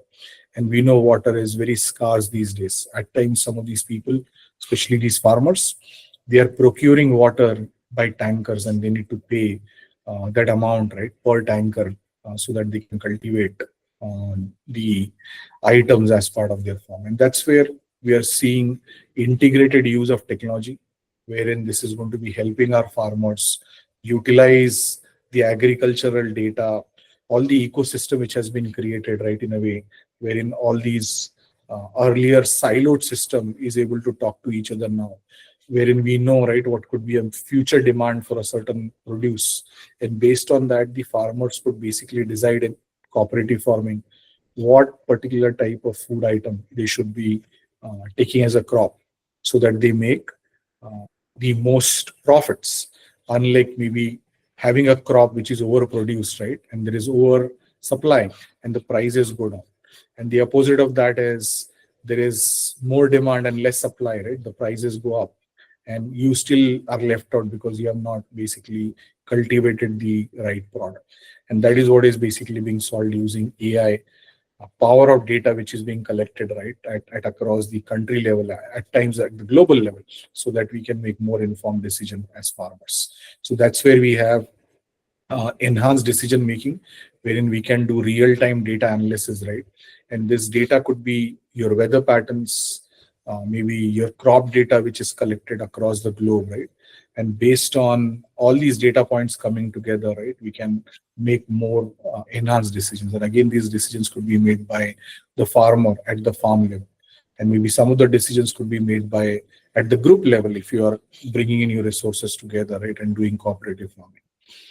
Again, we are seeing a lot of precision farming techniques coming into picture, wherein idea is to do optimal resource utilization. So I'm going to be showing you some examples wherein if I use a drone for doing spraying of pesticide, and that drone could be time shared by multiple farmers, right? So you have advantage of getting the spraying done more quickly in less cost, and more importantly, it's more precise, right? Because you're only putting the amount of pesticides which is going to be preventing your plants from getting damaged or catching a disease. But at the same time, there is no overuse of pesticide which could be harmful for humans. We are already seeing that happening in some cases wherein pesticide traces have been found, right, in more numbers, right, in certain contamination types, either directly in the food items or maybe in our ecological system, especially in our water sources and things like that. And that's where precision farming techniques are going to be coming to rescue of our farmers, wherein they can utilize these to basically control some of these things. Again, one more area wherein we are seeing big impact of AI is automated pest and disease detection. And I'm going to be showing some of the examples, right, how this is being done in the real world. An idea here is to minimize infestation, right, as quickly as possible, do the disease detection as quickly as possible, right, and that too again without human intervention. That is where these AI systems are coming to our assistance. And the last advantage, right, wherein we are seeing AI is coming to our assistance is predictive analytics for crop yield estimation. In fact, I know some companies, right, even in fact, one of my friend also runs a startup wherein they're able to help the farmers, right, in terms of if they're cultivating a particular food item, using AI and predictive analytics, they're able to tell them, right, in a way if they need to sell their farm produce before even the produce is ready, because generally at times certain crop yields, depending upon what the item is, they are sold while the crop is not even completely harvested. In some cases, you harvest it, you kind of go through the processing cycle and then you sell it. So in both the cases, right, the analytics which is provided with help from AI could be used for optimizing your yield, but at the same time coming up with the right cost of the good when you are trying to sell it to some third parties or maybe some cooperative societies, right, who are going to be buying these produce from you. So all in all, we are seeing AI in different areas in agriculture, especially in cooperative farming, right, in a way which is going to be beneficial for farmers to make use of AI and maybe make better informed decisions. Again, if we see use of AI in agriculture market, I'm showcasing a snapshot from the company called as Markets and Markets, and they are into basically doing a lot of market surveys and predictions. So if we go by their recommendation, currently last year in 2023, 2024, the AI agriculture market was about close to 1.7 to 2 billion USDs. And it's going to be almost doubled by 2028, where it is going to be 4.7 billion USDs. So you can imagine how mainstream AI is going to be becoming as a technology, as a driver, right, in terms of how these AI technologies are going to be used in agriculture market. And this is going to be possible with help from government, because government is also promoting certain agriculture technologies. I have specific slides around this, right, how in fact, Government of India is promoting use of AI and they have come up with a lot of good solutions. More importantly, we are seeing public-private partnerships happening wherein you could have a for-profit company as well as a government company or maybe cooperative societies coming together, and they're basically joining hands to come up with AI adoption strategies so that they can basically make use of AI use cases, tools, solutions in the agriculture market. So all in all, everyone is trying to make use of advanced farming technologies, which make use of machine learning, deep learning, computer vision, right?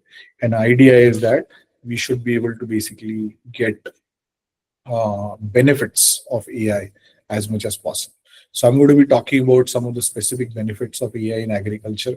So the first benefit is, as I touched upon earlier, is you can make many database decisions. Earlier, everything used to be human intensive. There was no data points being collected. We did not know what's happening on the farm or field. But with advent of basically IoT, satellite imagery, right, and more importantly, new technologies like robots and drones, we are able to basically collect a lot of data which was not available to us. So as everyone say data is a new oil, and we can't live without data. And that's where in agriculture, modern world, right, is all about data. And that's where all the organizations which are in agriculture sector, they are trying to meticulously collect all the data which is going to be available across various farming processes we have, right? And that data is basically being used to convert into insight and knowledge, wherein in some of the specific solutions, we are trying to use these data points to find out what is my per acre yield. If I do better monitoring, right, can I improve that yield in future? Or if I make use of a particular combination of a pesticide, or possibly if I'm doing some kind of mixed crops together. So in a way, can I improve yield of both of the mixed crops which are being cultivated together and things like that. And more importantly, once the agricultural items are produced, we are also trying to look at our supply chain.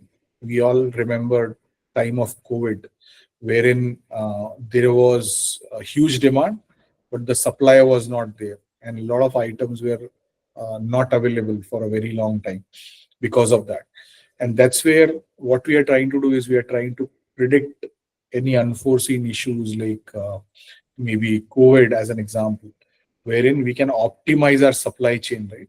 Wherein we only produce enough, which is going to be as per the demand. And that demand is predicted in a way, right, that we have coordinated supply chains. That's where even our company is helping many end customers across the globe, wherein the complete supply chain optimization is done in a way, right, that we optimize the whole end-to-end process in a way. The people who are involved in this whole supply chain, they're able to make and maximize their profits. And at the same time, minimize waste, because one of the challenges what we see in supply chain is wastage. And a lot of us might not know the supply chain wastage, especially in agriculture field, is very high. It's close to up to 20%, which is not good, especially if I'm talking about perishable items. At times it goes up to 50%, because if you don't do proper supply chain planning, right? And if I'm, say, suppose as an example in Nagpur, cultivating oranges, and those oranges don't reach, say as an example, to USA in time, and their quality is not properly maintained, right? And I don't have proper supply chain management. By the time those oranges reach US, 50% of them are going to be not of good quality to be consumed by local people there. So that's where we need to optimize our supply chain, right from procuring the food items to sending it to the consumer, and at the same time maintaining the freshness. And that is where we are optimizing a lot of processes by using data, which is coming to our rescue. And we generally have basically 4 types of analytics, right, which we generally use. But these days, everyone is focusing on 2 new types of analytics. First is predictive analytics, wherein you try to predict what is going to happen in future. But we are trying to go one more step ahead, and we call it as prescriptive analytics. In a way, you try to define what you should be doing so that you get a particular result. And that's where we are trying to create more AI-powered solutions and models which are going to be helping us, right, in the agri businesses. And this is all possible because of the data points which we are able to collect wherever we are able to go. Again, idea here is the farmers should be able to gather all the right data, then use AI models for processing that data in less time. And again, the central theme is how AI could assess them and what they're trying to do. And that is where AI can play a big role, right, in terms of predicting what is going to be the market demand in future. Based on that market demand, right, what's going to be the forecasted pricing of the particular item which I'm trying to produce as a farmer. And more importantly, based on that pricing which I know, what's my target for producing those items in optimal timing and doing sowing and harvesting properly. We all know, right, in a way, some people who are able to get the crop yields early for certain items, they make the most money because they are possibly able to hit the market at the right time. And there again, second category wherein we have people who average it out, wherein everyone gets their cultivated food to the market and wherein they don't get the best price. And at the same time, there could be a third category wherein people are going to cultivate their item and maybe supply it at the end and make the most of it. And I'm talking about many perishable items, right? Like fruits, especially things like mangoes, right? We generally know this happening more often with maybe other perishable items, right? And if you don't time your produce to come at a specific time, you don't make the most money. And that is where data is coming to our rescue, wherein it tells you when is going to be an optimal demand and you're going to be making the right amount of money. And based on that, you can do your sowing and harvesting so that you meet that timeline what you're trying to target. Again, more importantly, generally in the modern agriculture, what we are seeing is everyone wants to make sure the soil health is in the right shape. Because what we have seen is the farmland, right, wherein we could do cultivation, say 10 years back, it is not that good today because of overuse of pesticides or maybe other environmental factors. So that's where people are trying to make use of IoT and AI, wherein we can collect a lot of soil health data. And based on that soil health data, right, basically we can determine, right, what fertilizers and pesticides we should be utilizing so that we are not deteriorating our soil health. But at the same time, right, considering the weather conditions, we use the optimal fertilizers and pesticides in a way that we are able to get the right produce without impacting our soil health. And that's where a lot of solutions are being utilized. And I'm going to be showing you some examples as we go forward. One more area wherein we use database decision making is farm management software. So especially where we have cooperative societies, they try to use this farm management software to combine all their operations, wherein hundreds, thousands, or at times even lakhs of farmers, they come together and they use this farm management software, and that gives them the insights, right, for maintaining their profitability, making more informed decisions at every stage of their crop cultivation process. And they basically get notified on their cell phone using the apps what I should be doing, right, as an individual by utilizing the farm management software which is out there. So all in all, we are trying to make use of all the data which is being collected at all the places in a way so that we can make best use of that. Then next area is cost savings. This is something which is very important. We all know, especially Vidarbha, from where we all belong, farmers are not able to make enough profits. And because of that, a lot of people are basically at times committing suicide also. And that's where AI could come to our rescue. And maybe we can use AI models, AI tools, basically to come up with solutions around farm yields improvement. And using that, basically, I can have a lot of cost saving and more profitability. So we all know the concept of precision agriculture, which could be done with fewer resources. That's where I'm going to be utilizing less amount of water, less amount of pesticide, right? And maybe making sure, right, I'm doing enough so that basically I'm saving as much as cost and maybe improving my profitability as much as possible. And that's where we need to use all the data points as I talked in my previous slide, right, for doing soil management, identify what the variable rate technology depending upon supply and demand would be, right? And depending upon that, right, I'll do the sowing and harvesting, right, at the right time. And for that, again, I need to make use of data management practice, wherein I'm maintaining all the data, but at the same time, I'm looking at the market data, right, wherein I'm trying to maximize my yields. And at the same time, I'm trying to minimize my spending for getting the yield come out. And that's where AI can help all the farmers to get all the real-time crop insights. Again, these areas could be areas like irrigation, fertilization, pesticide treatment, right? And that's where we are seeing a lot of innovation coming in. And using that, right, we are trying to maximize our food production. At the same time, we are trying to minimize our investment, right, in terms of getting those yields. And idea is we are trying to have basically better harvest quality, higher profits, and more importantly, we are trying to have significant cost saving by making use of all these data points. So far we have seen two benefits, right? One was database decision, second is cost savings. Third benefit is automation. This is something which is very important. I talked about fourth industrial revolution, and this is one of the fundamental things in fourth industrial revolution, that we need to bring in automation in every process.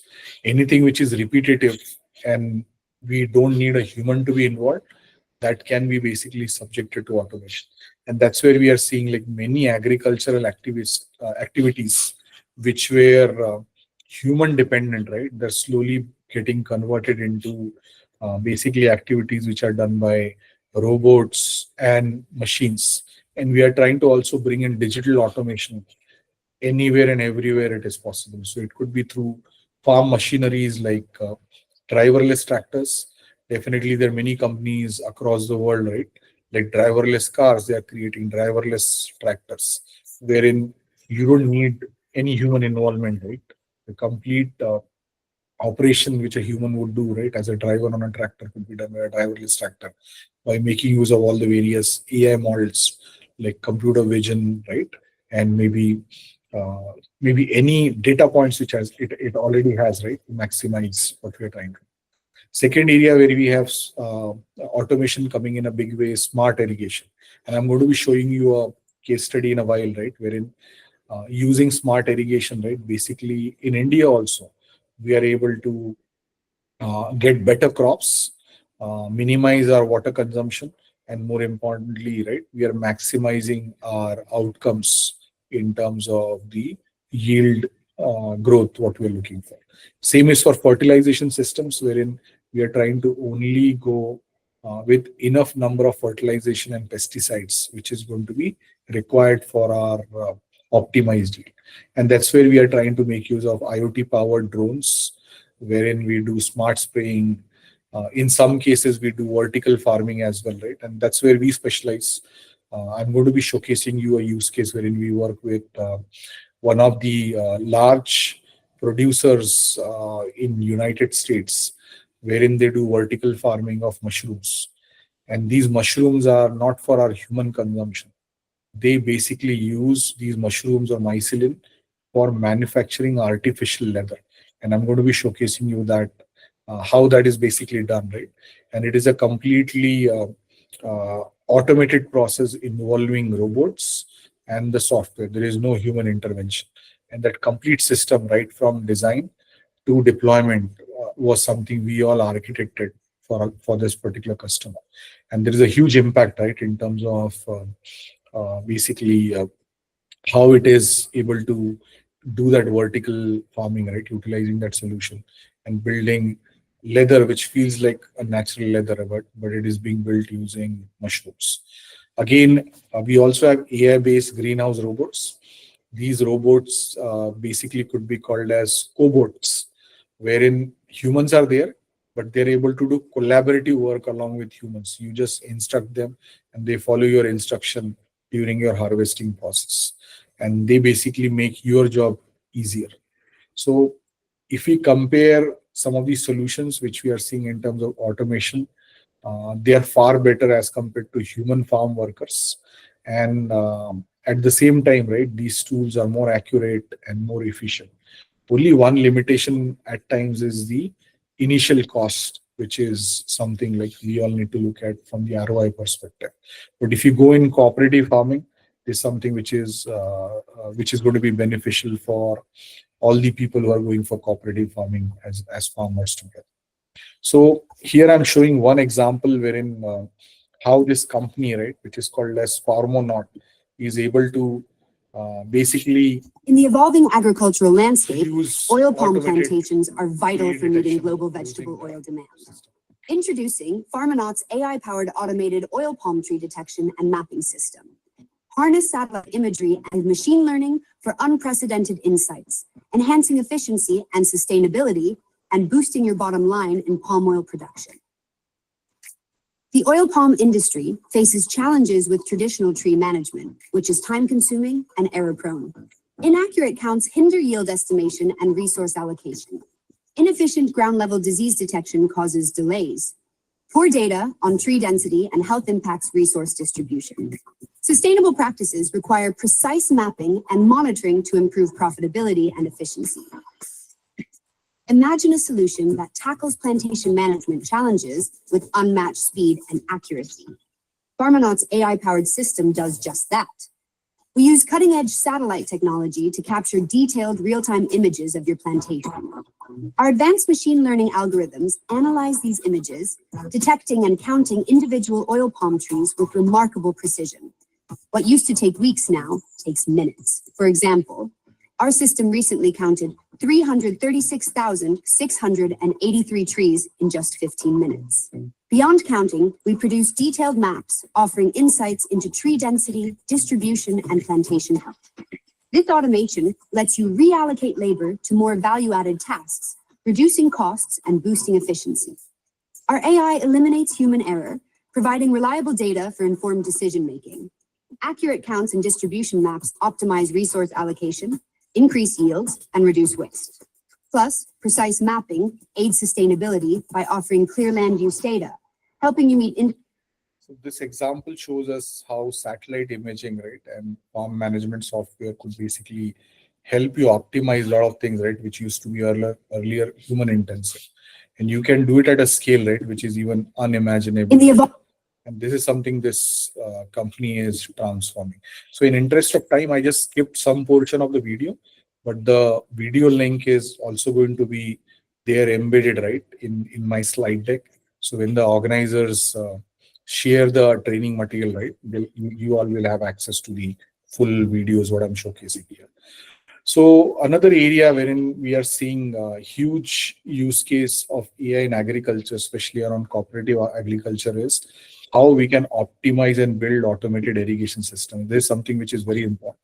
And that's where once we have this proper irrigation system in place, we can basically build something called as autonomous crop management. And for that, we are building many AI models, which is basically utilizing IoT sensors.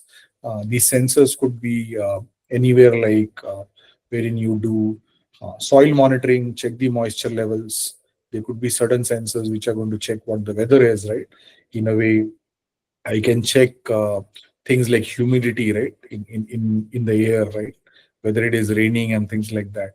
And based on that data, right, which we are able to collect, right, we can make more real-time decision making in a way, how much water I should be providing to my crops. And this is not going to be anything which is going to be human dependent. As farmer, I can basically watch everything on my phone, see whether it is working, not working, right, and make everything optimized for me. And that's where we build something called as autonomous crop irrigation system. Idea is to conserve water.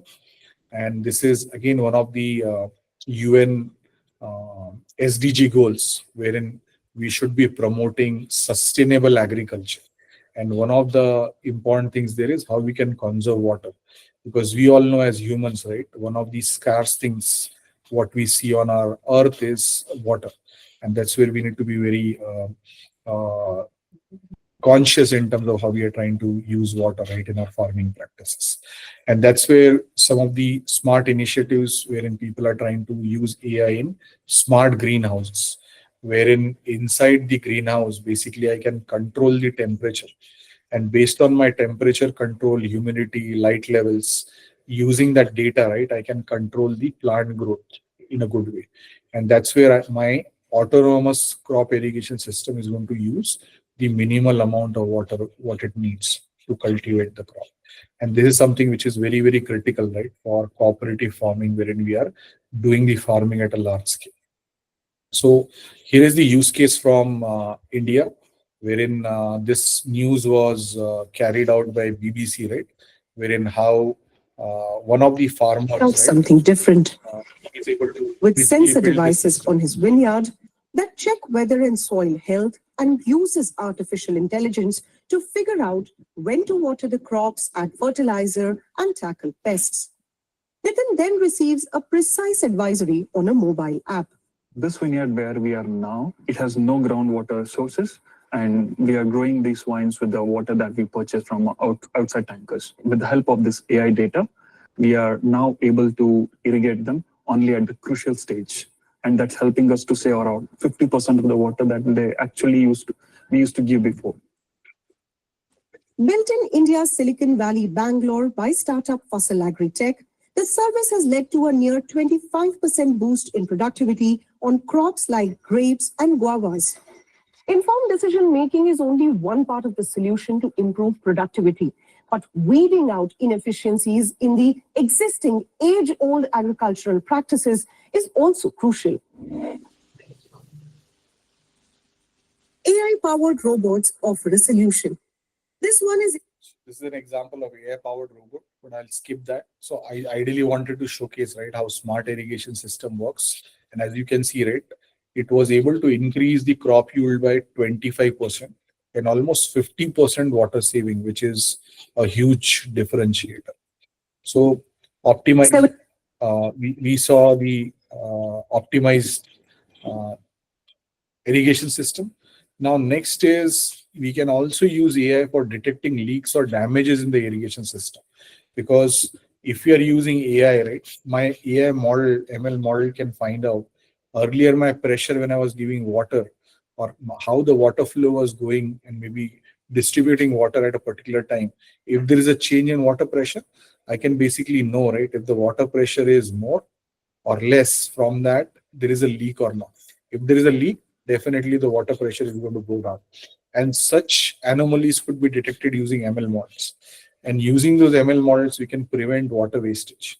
And imagine, right, if this is being done at a scale wherein you have cooperative farming, it's going to have a huge impact, because if you waste water, or if you give too much water, that could also impact your agricultural yield, right? It might impact the farm produce, what you are trying to produce. So that's where detecting such things, right, using ML models is something again we are seeing being utilized. More importantly, again, we are seeing that if there is excessive water use, that could also damage your crop. And that's where you can get some kind of alerts around lead detection, or there is excessive water being used. And based on that alert, right, the AI models as an automation would basically stop the watering process, and a human needs to intervene, right? And then only that watering process would be resumed. And that is another area, right, where I'm using basically AI-based systems, right, to basically find out these leakages in the irrigation system. The next area, which we all know, is around crop and soil monitoring. This is very important. And that's where we try to make use of basically computer vision models, right? And these models try to gather accurate data. And idea here is we want to find out, right, whether my crop has proper nutrients in place, there is proper yield or not, right? And based on that, I can make some adjustment for my crop health. And this is completely done in a way, right? It's human assisted wherever assistance is required. And we can. Is slide moving or stable? That video slide is only, we are seeing that only. Anyone other are seeing another slides? Organizers, can you please confirm if you're able to see crop and soil monitoring applications of AI in agriculture? No, sir. It was No, video sir. that was paused by you. We are able to see the dawn of AI in agriculture, the video you paused. Me stop sharing and reshare one more time. It just say PPT presentation. Try that.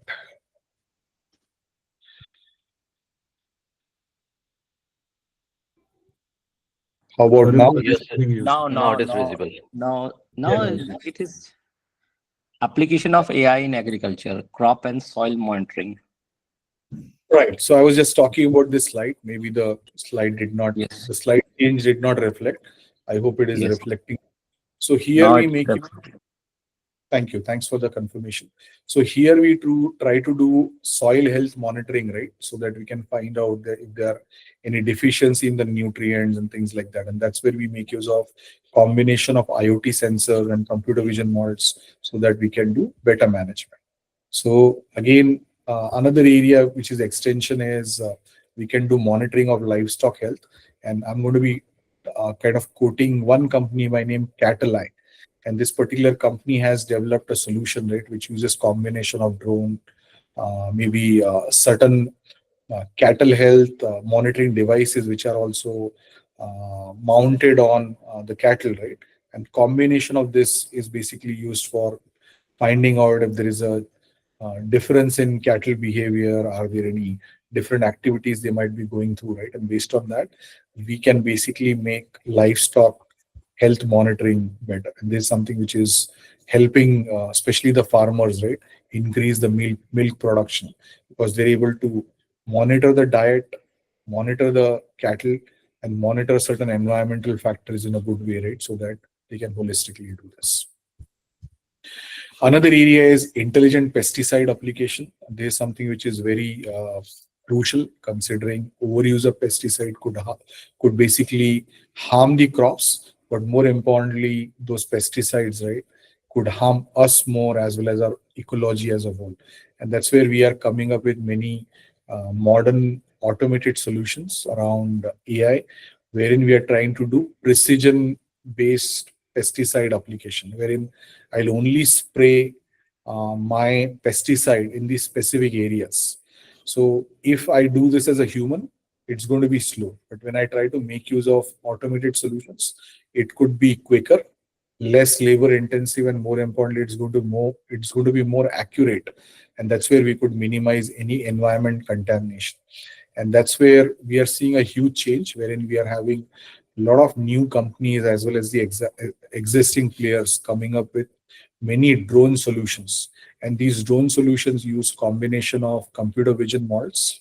And those computer vision models help you find out, depending upon what the crop health is, where I should be giving my pesticide, what areas of my crop, and more importantly, what would be its amount and what areas to be spread. That is all completely controlled in a way, right, that you don't use or rather overuse your pesticide and avoid any kind of environment contamination. So I'm showing you a video here.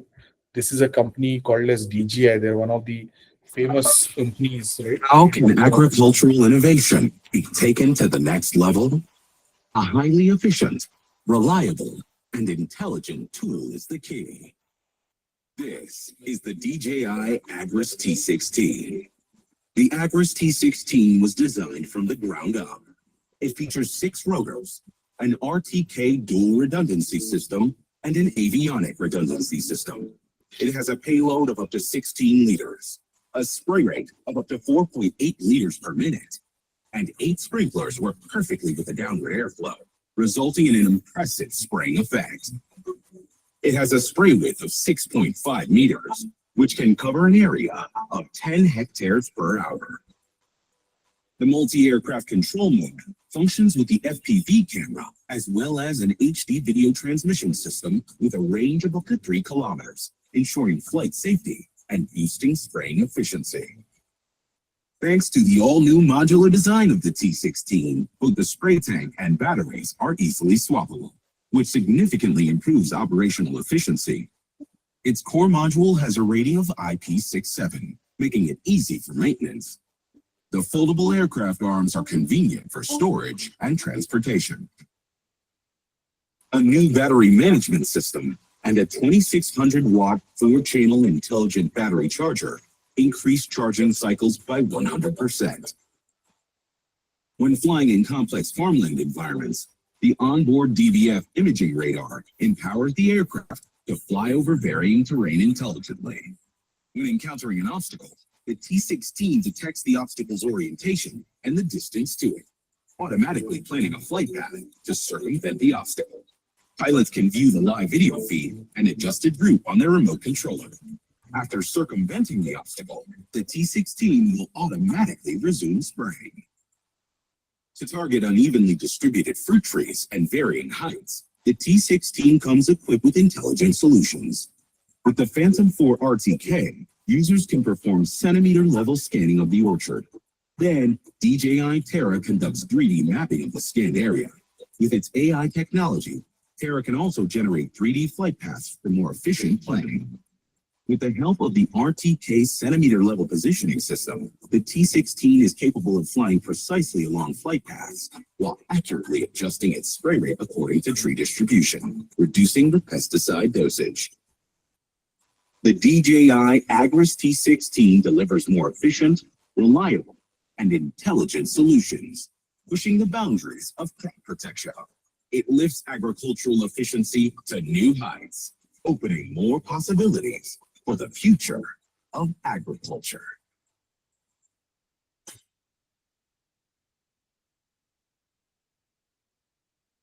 So this is just one example.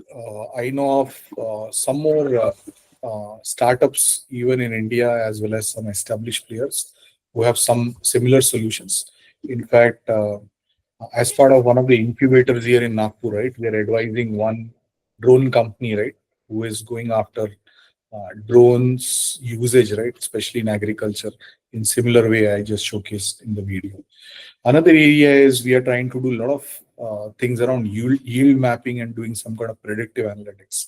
As I talked earlier, this is something which is very crucial, because if you want to optimize your maybe farm produce, you need to do yield mapping, and more importantly, if you right time your harvesting time, you could get the maximum profits.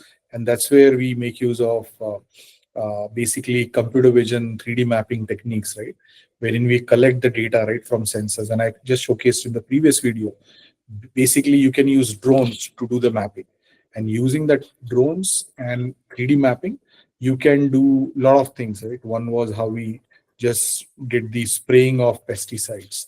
Same can be, I can predict what could be my soil yield, because if I see there are 100 plants, right, for say suppose oranges, and out of that 50 look to be in good condition, other 50 doesn't. So I know what's going to be my yield, right? From 50 good plants, and other 50, the yield could not be that great. And this data is collected using, like, say, multiple drone flights, right? And using which you can get the precision which is better. At times, there are some solutions which are available which combine drone data as well as satellite data. And based on that, also, you can make more informed decision across, I would say, a state level or country level, because you are trying to get granular micro level data using drones, and you're using satellite imagery at the macro level, at the state and country level, right? So that you can combine that data, right? If you're trying to do some kind of yield mapping for a state or a country or a district. And that's where these ML models are coming to our help. More importantly, we are trying to do a lot of predictive analytics around this, wherein we are able to accurately predict, right, what's going to be your future yield for a specific crop, so that the farmers know, right, where and when to sow seeds, right, depending upon all the data points what they have, right? And more importantly, based on this, they can allocate the resources to get the best ROI. And that's where there are a lot of farm management apps which has been created, especially a lot of these cooperative farming societies what we have, right? They make use of these solutions so that all the farmers who are part of that cooperative society, they're able to make use of these solutions and maybe get the combined value, right, what they're trying to create at the cooperative level.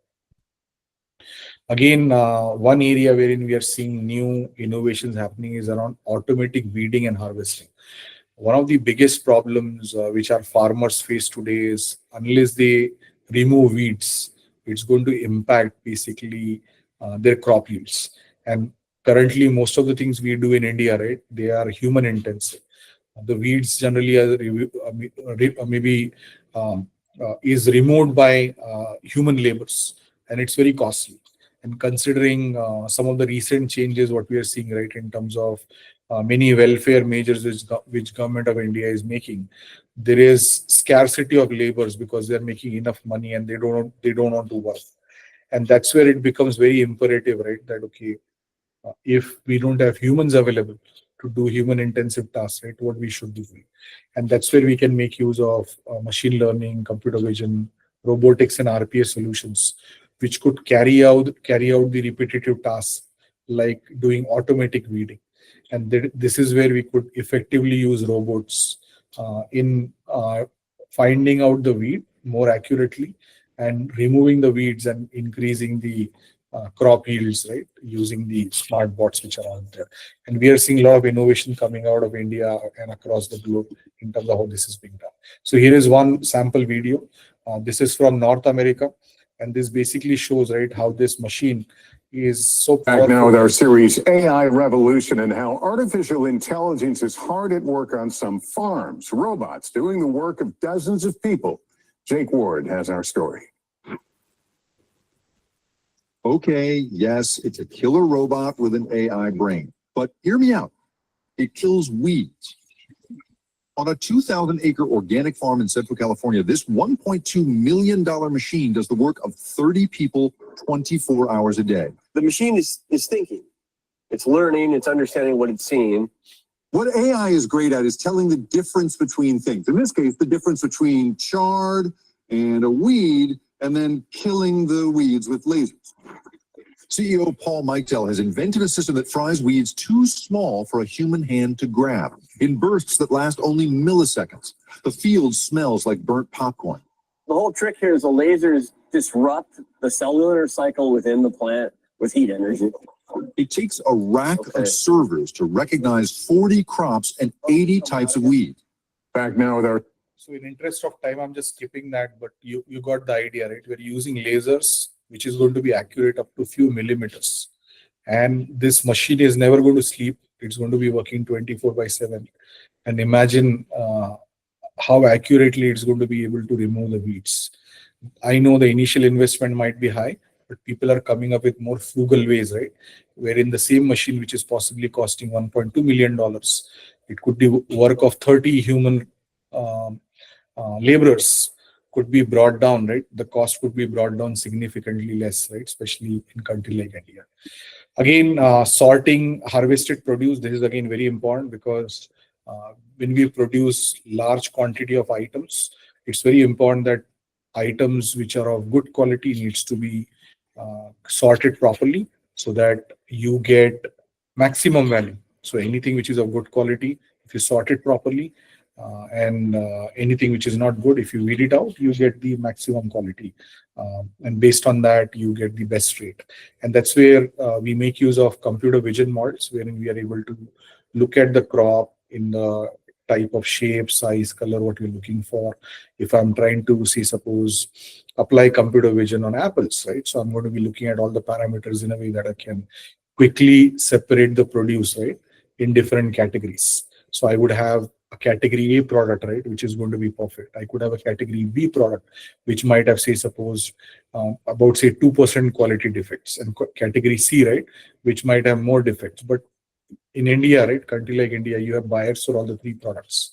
And that's where these sorting things, which could be very, very important. In India, generally, it's done by humans. Some of you, if you buy any fruits, you might see stickers which are applied. And those stickers are applied by humans after they maybe apply certain process.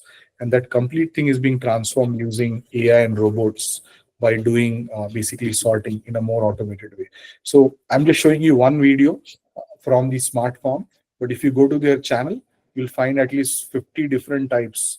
Here I'm showing berries, but the sorting solutions, what they are having, right, they could be applied to many different industries which are out there. Revolutionizing blueberry production with cutting-edge technology. Nearly 1 billion pounds of these vibrant berries are harvested, processed, and preserved annually in North America.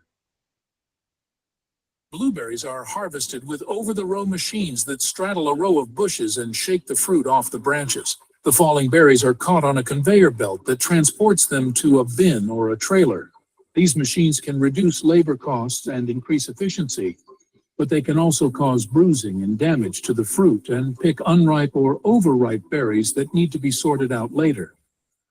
Farmers are essential assisting the process as they perform various tasks to ensure the quality and safety of the fruit. Researchers have boosted machine-harvested blueberry quality by employing innovative systems with soft surfaces, ripeness and color sensors, and efficient methods for placing berries into production-ready containers.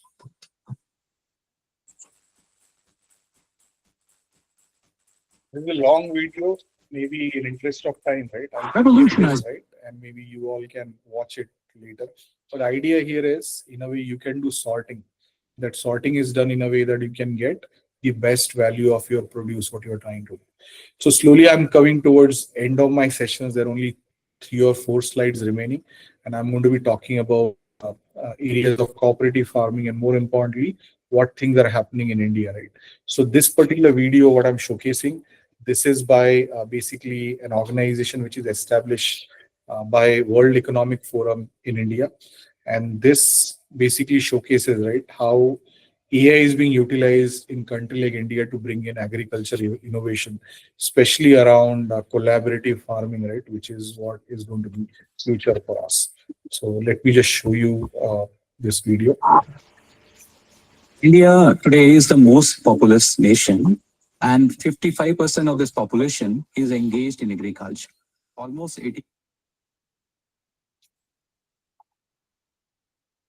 85% of these people are small-holding farmers. The challenges of these farmers are, one, they are struggling to really get an institutional finance. So, because they excuse don't me, sir. credit history. So your screen is not visible. It's not visible? No, no, sir, it's not visible. Maybe it got unshared, right? So let me try one more time.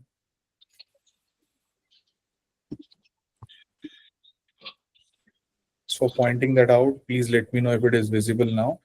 Yes. Full screen mode. And good thing is this video, what I'm showcasing, right? This is from one of my very good known contacts. He was part of a corporate job, but he left and he joined this initiative, right? So that he could basically do this for us. Okay. Again, I think it is being stopped. Okay. No, I Being think shared that as well. we need to reshare it. Sorry about that. There are certain smart features in my laptop, right? And that's possible. Maybe. And again, right? Hold on 1 second. Just confirm one more time, right? Is it visible now? Yes, yes, it is visible now, sir. Okay, sorry about that. India is the most populous nation, and 55% of this population is engaged in agriculture. Almost 85% of these people are small-holding farmers. The challenges of these farmers are, one, they are struggling to really get an institutional finance because they don't really have credit history. Second, they are the highest risk takers, considering the challenges of understanding the market supply dynamics. And third, almost 40% of the post-harvest or the food produced is getting wasted, mainly on account of not enough storage available and logistics challenges. C4I India, Center for Fourth Industrial Innovation, started a big initiative called AI for Agriculture Innovation, AI for AI, to transform agriculture ecosystem, solving some of these fundamental challenges. We looked at how AI technologies can play a bigger role.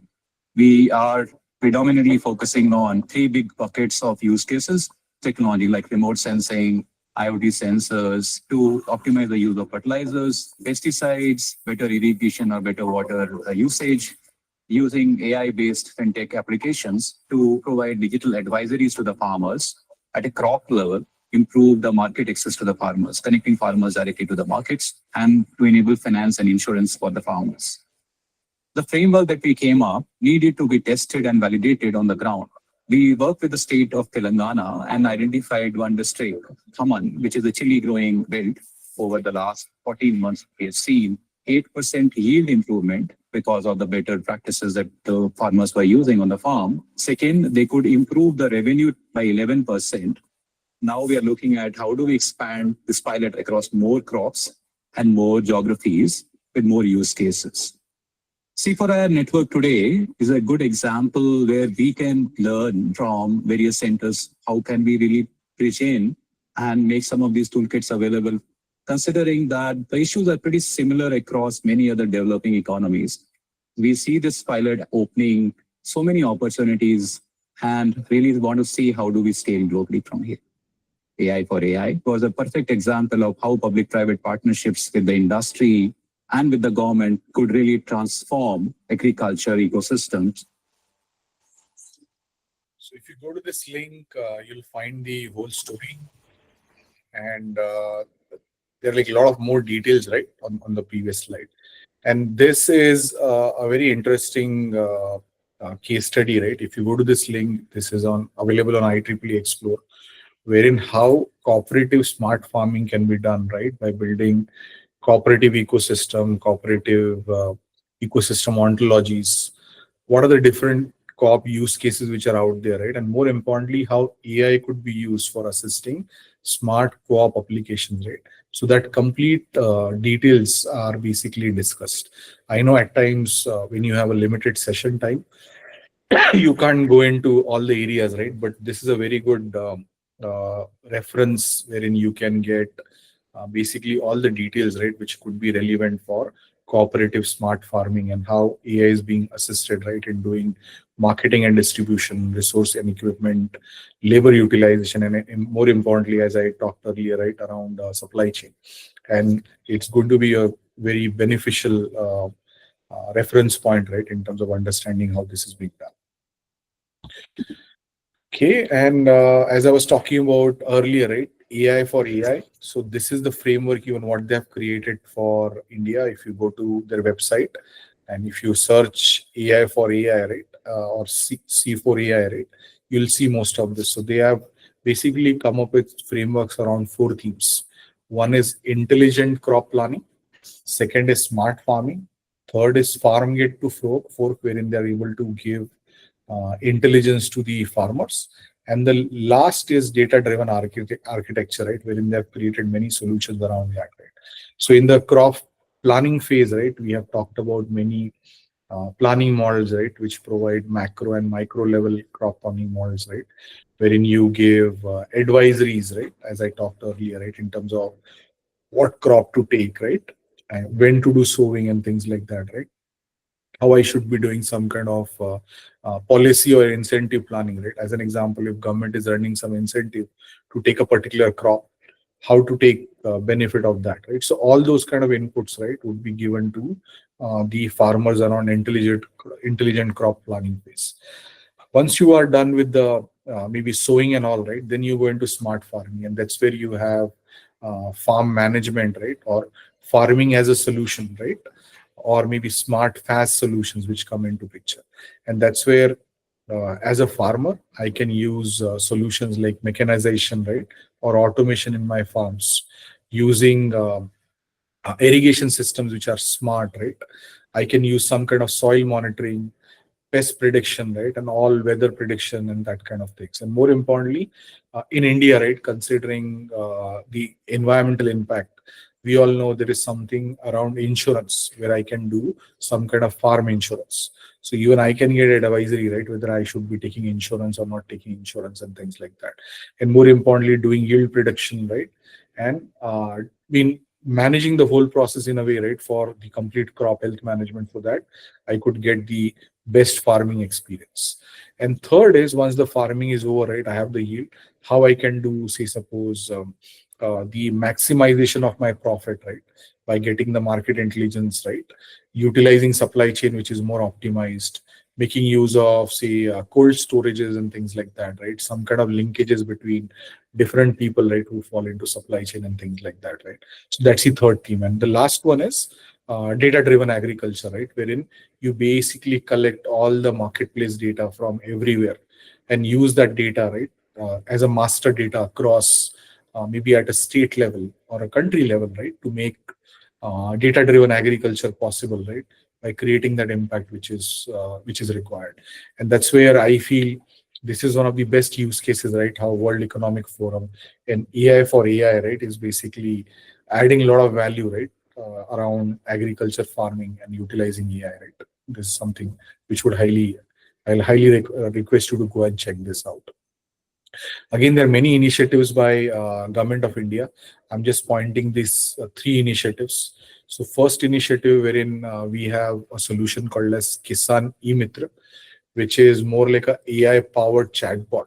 So as basically a farmer, I can install this as an app on my phone, and any queries I may have, right, around, say, suppose farmer scheme, right, or maybe if I need some specific feedback, right, about some scheme. So depending upon my vernacular language, right, I can get all the assistance around government program. And this is something which is very important because most of the farmers are not aware about Government of India initiatives. And that's where this chatbot basically helps them. Second thing, which is, I believe, is very important, is National Pest Surveillance System, wherein we know, right, at times these pesticides what we use, right, some of them, they need to be imported. And again, if there is an overuse, we pay more to third world countries. And overuse of this pesticide also has impact on our climate and things like that. This is where we can make use of learning, right, to find out if there is some kind of pest infestation before my crop is infected because of that. And that's where this surveillance system could come into my rescue, right, utilizing AI/ML models, and it will help me. Third is we have AI-based analytics, wherein we can take field photographs, and using that I can basically find out what my crop health assessment is, using satellite weather and soil moisture data sets for rice, wheat crop, and things like that. So when I showed you some examples, that is something again which our GOI is also trying to implement. There is one more story which is available on IEEE Spectrum, wherein this was an article, right, which just came in last December in 2024, and it talks about how AI is driving India's next agriculture revolution.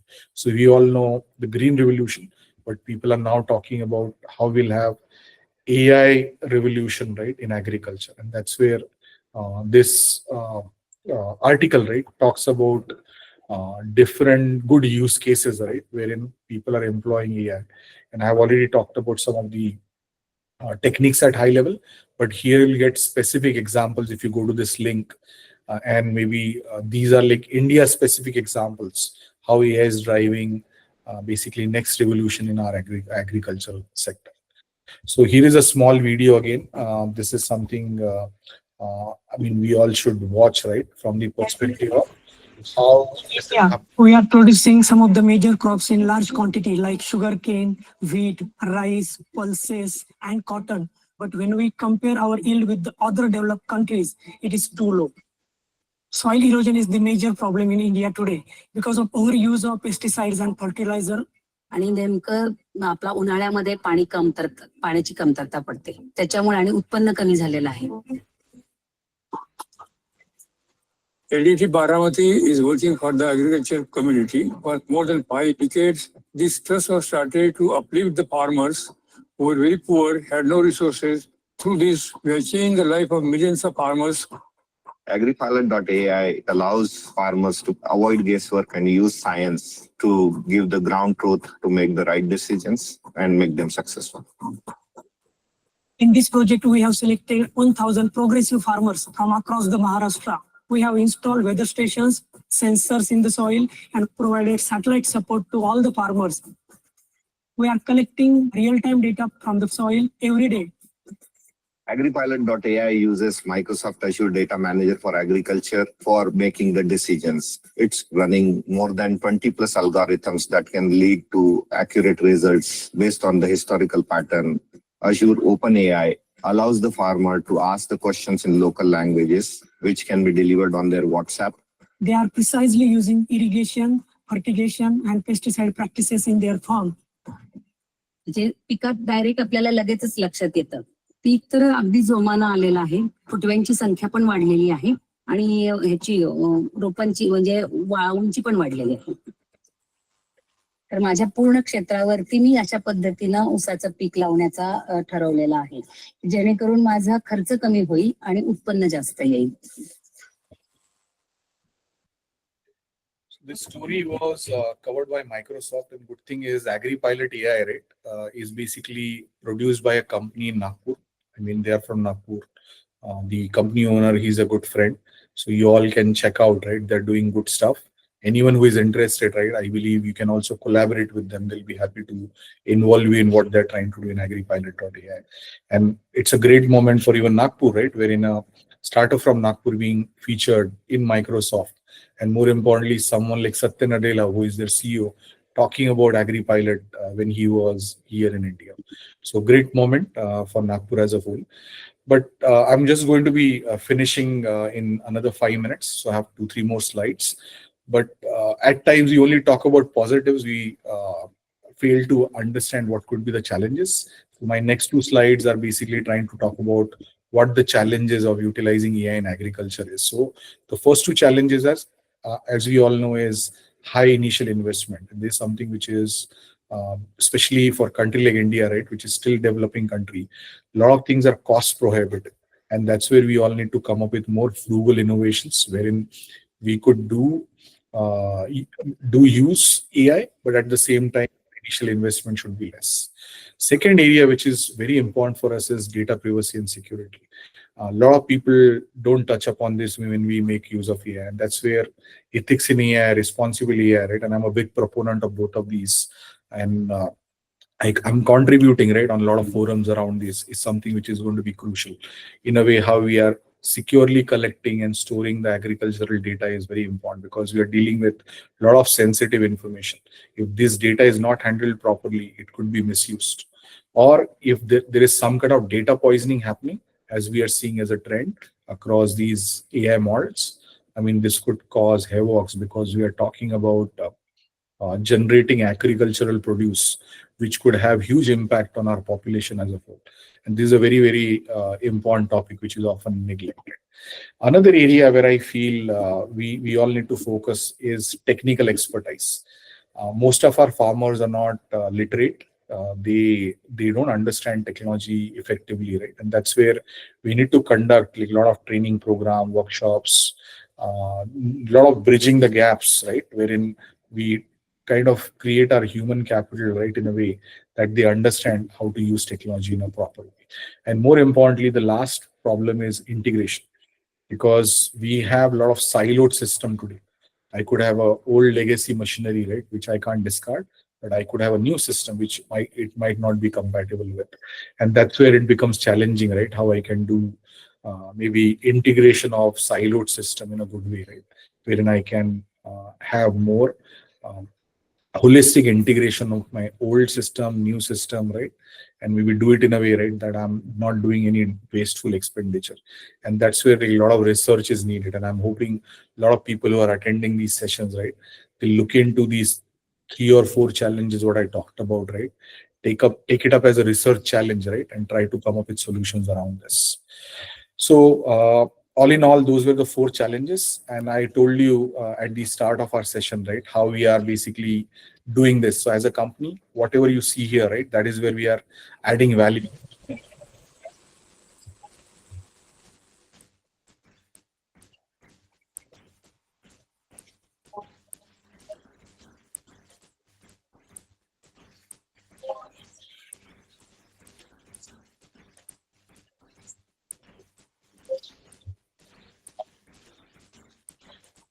So you can see in this video, right, there are no humans. This is a sub-zero temperature where basically we are trying to produce mushrooms, and everything is done by robots. And whatever you are seeing here, right, I'm proud to say, right from selecting, right, what robot to use, right, and how they basically work in a coordinated environment 24/7, right?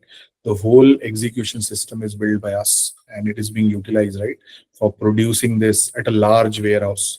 And I'm talking about a place which is as large as about 50 acres. And you can see that there are like a lot of vertical farming happening, right? And all the things that you're seeing in this process is completely automated.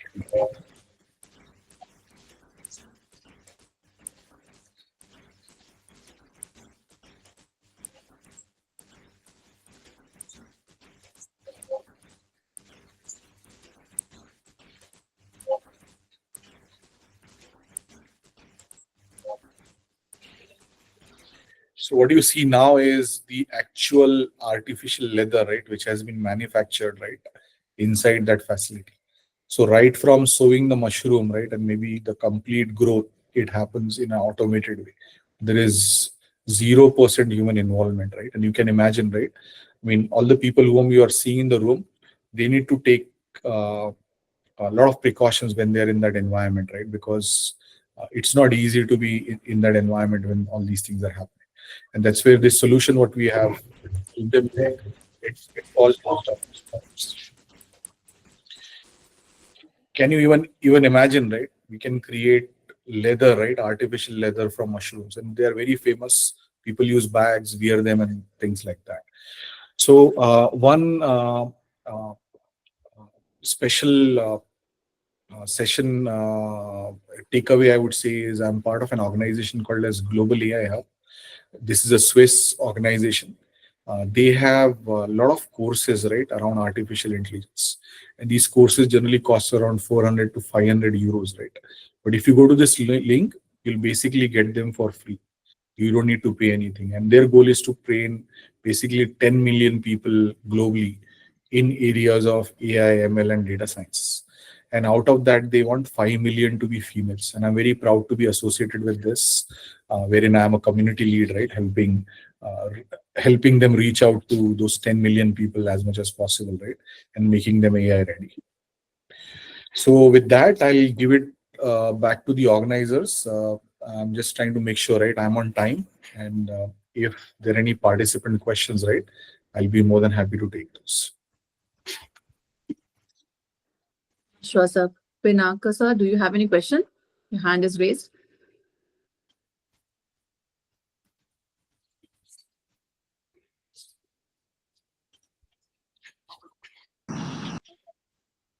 Yes, participants.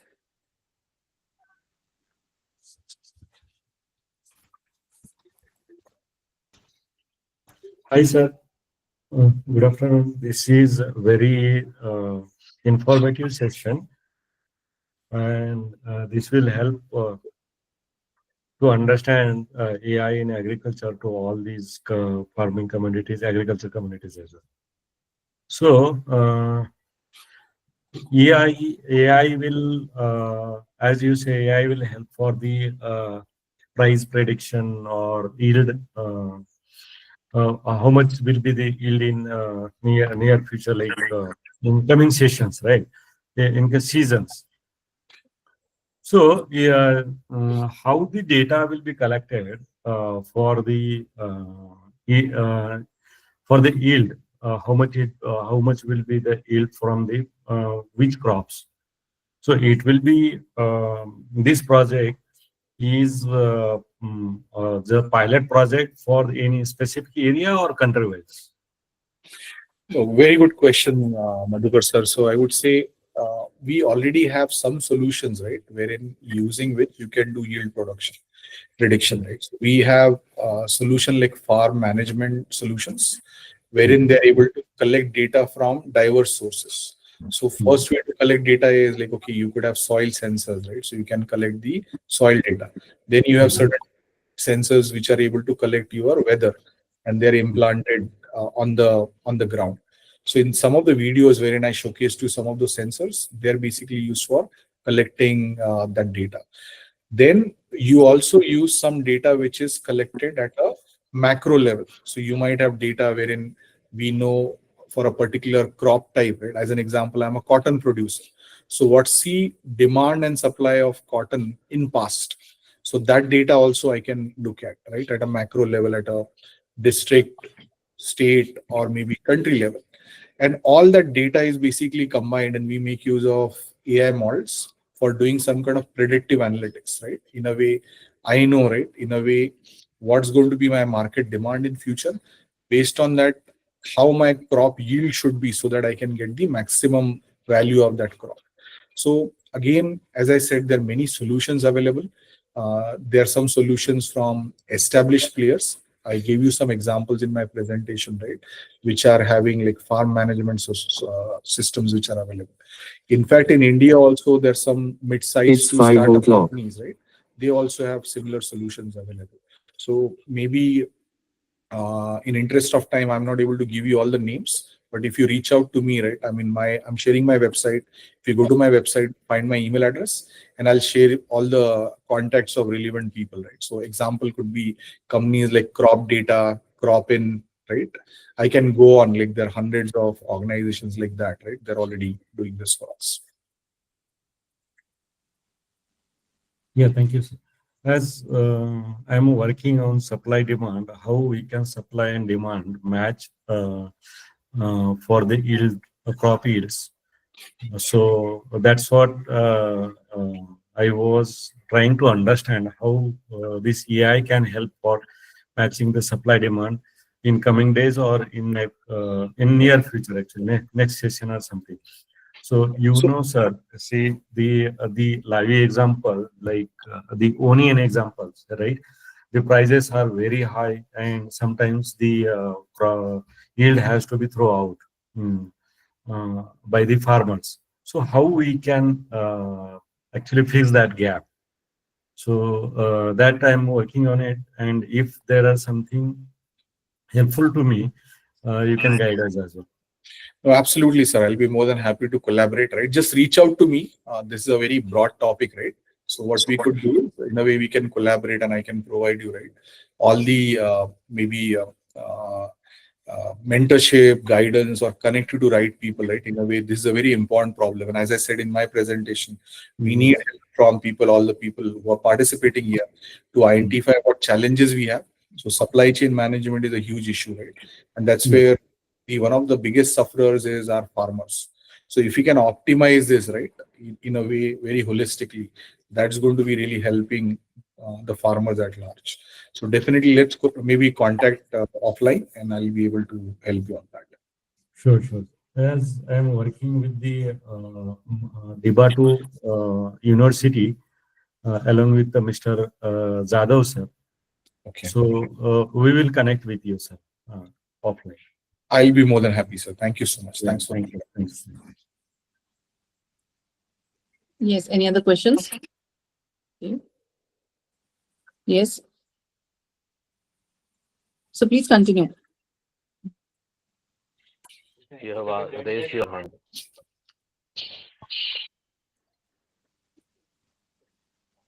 Yes, participants, any other questions?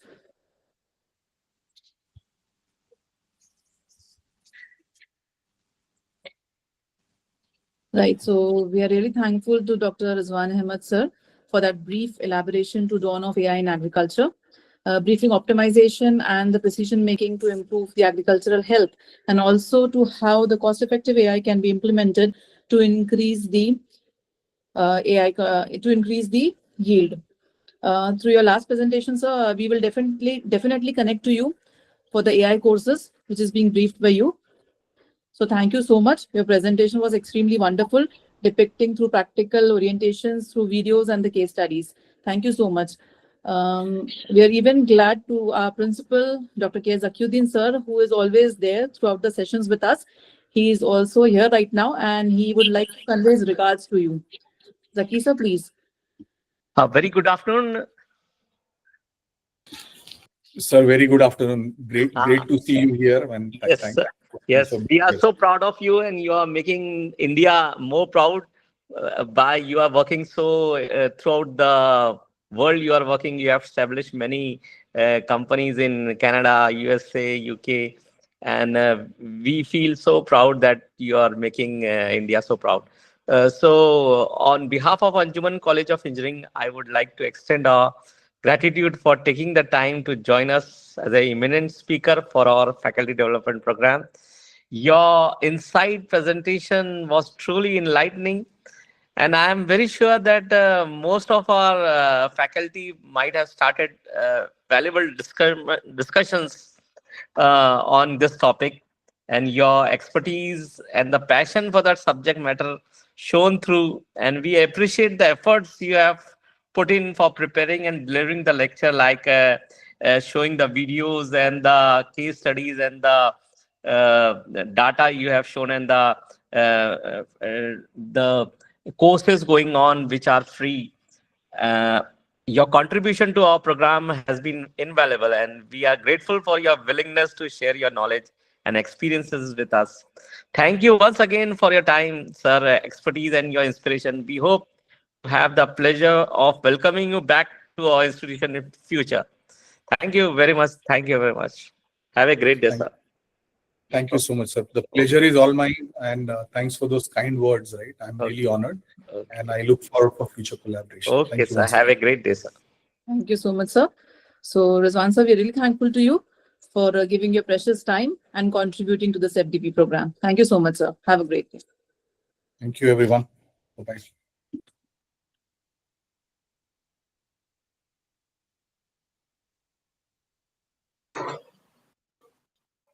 Yeah, madam, we will wait for a couple of minutes.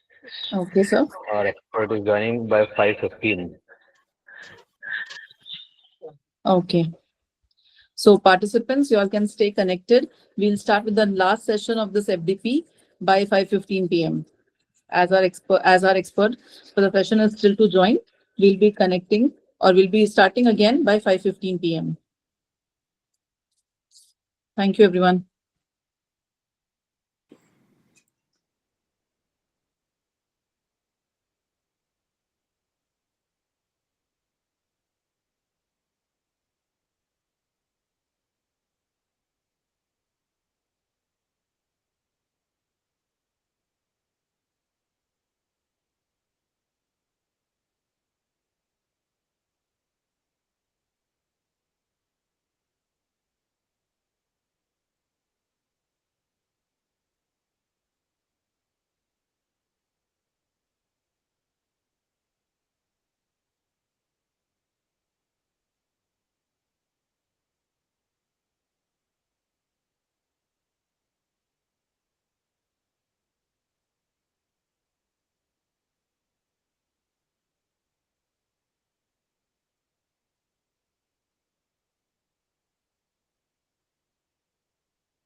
Santosh Bhutekar, sir.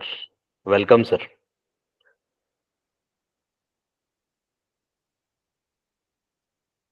We will start the session in couple of minutes.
Hi all, good evening.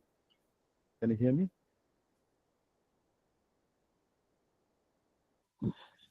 Yes, sir. Santosh Bhutekar, sir. We will start the session in couple of minutes. Okay, so I need to share the presentation, right? Wait for a while. Okay. After share.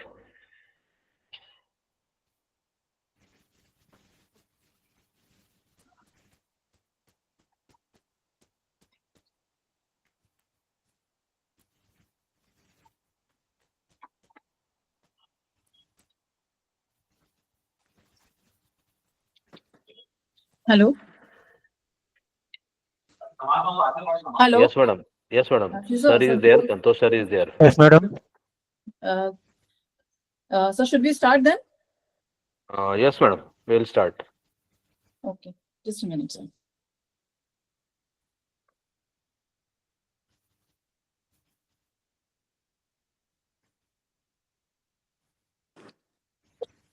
So good evening, participants.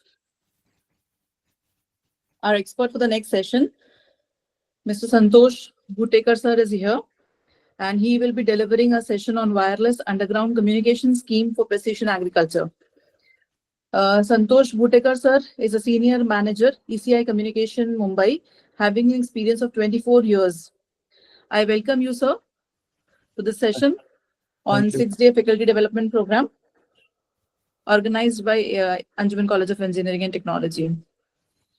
So please kindly continue with your session, sir. Sure.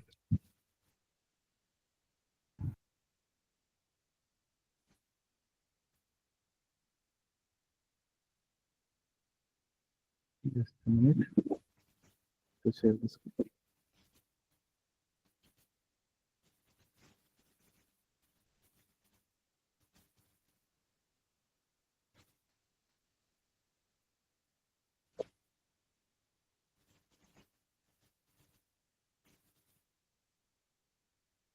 Is my screen visible to all? Yes, sir.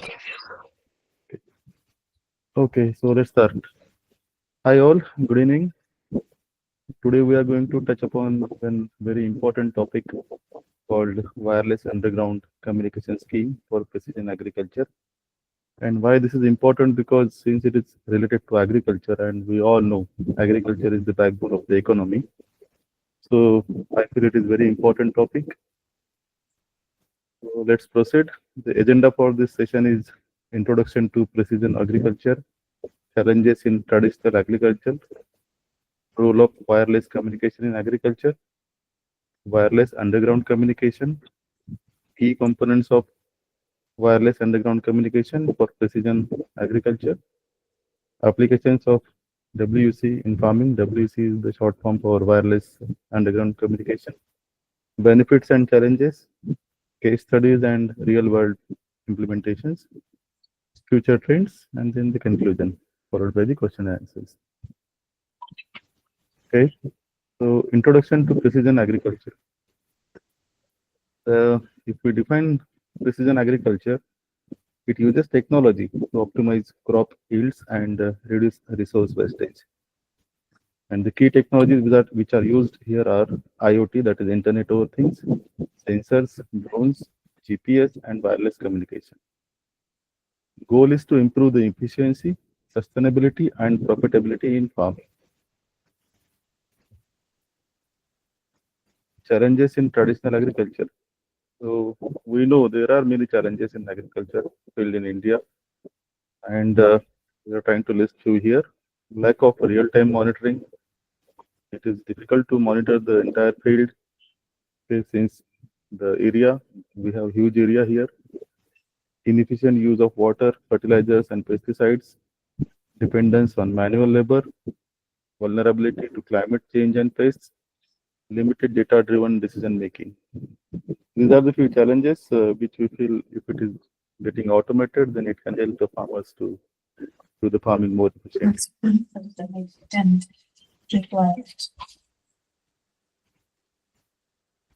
Okay, the next thing is the role of wireless communication in agriculture.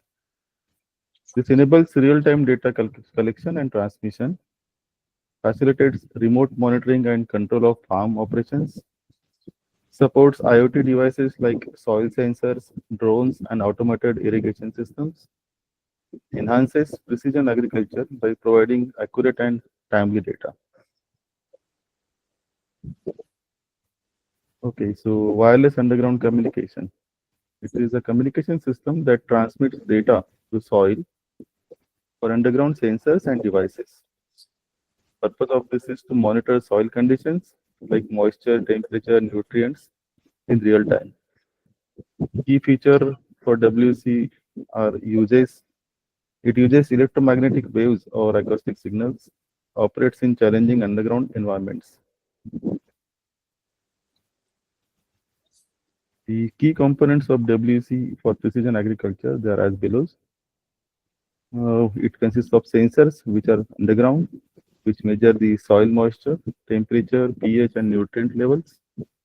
Then we have wireless transceivers, which transmit the data from sensors to above ground systems. Then we have above ground base stations, which collect and process the data from the underground sensors. Then there are communication protocols which ensure reliable data transmission, that is LoRa and ZigBee. We have power sources, that is batteries or energy harvesting systems for underground devices. Applications of WC in farming. Okay, it is important. So this is mainly the main purpose is the monitoring of soil. It gives the real-time data on soil conditions for optimal irrigation and fertilization, crop health monitoring, early detection of diseases and nutrient deficiencies, automated irrigation, precise water delivery based on soil moisture data, pest control, monitoring and controlling pest populations, weather forecasting, integrating underground data with weather predictions. Benefits of WC in precision agriculture. So increased crop yield, which is the aim here. Optimized use of resources improves productivity for sure. Then resource efficiency, reduces water, fertilizers, and pesticide usage. Since we are already having the data based on the sensors and the data collection centers which are processing the data, and accordingly we can efficiently manage the resources. So we have, it's a cost saving mechanism, basically lowers operational cost through automation. Sustainability, it minimizes environmental impact. Also data-driven decisions, basically, I'm sorry. Then it enables farmers to make informed choices.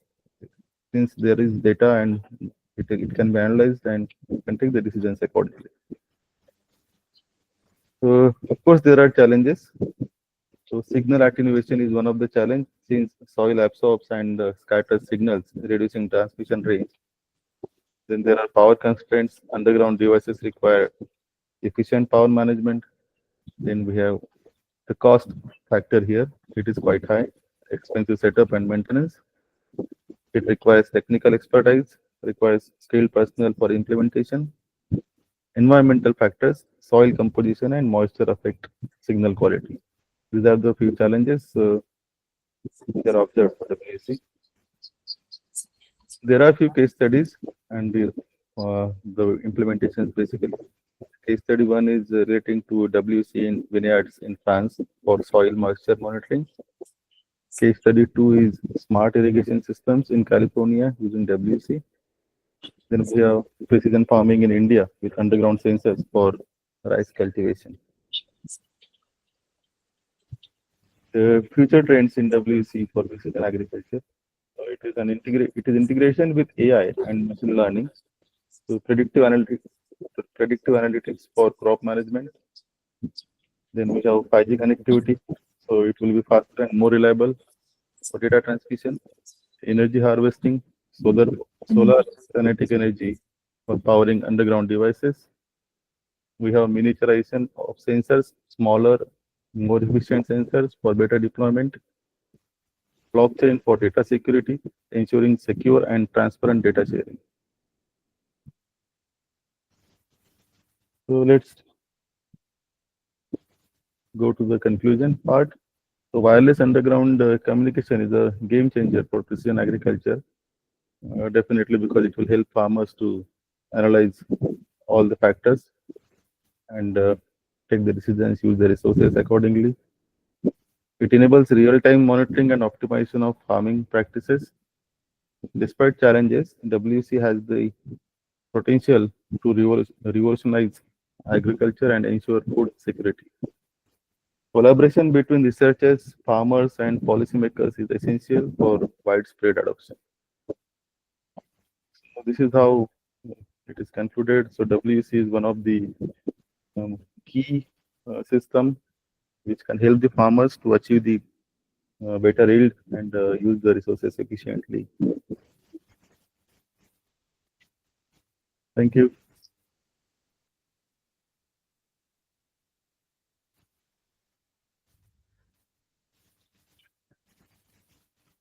Thank you so much, sir.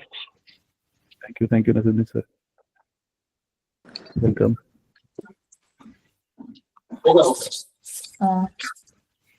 So here we conclude with the last session. So we are really thankful to Santosh Bhutekar sir for providing an insight into underground communication scheme for precision agriculture. Thank you so much, sir. Welcome, ma'am. And thanks for giving me the opportunity to present this important topic in front of all the. You're most welcome, sir. So we will be moving further. Nasi sir? We'll be moving further with the questionnaire. Madam, I will share the link in WhatsApp group as well, and here also. So are we in the starting chat with window. the exam? Are we starting with the online test right now? First of all, I will share the feedback link. Okay. After 5 to 10 minutes, we'll share the test link also. Okay. So dear participants, please find the feedback link for all the sessions and the final feedback link for the organization of this FDP in your chat box and on your WhatsApp group. Please fill the feedback links, and after 10 minutes, we'll be sharing the online test link.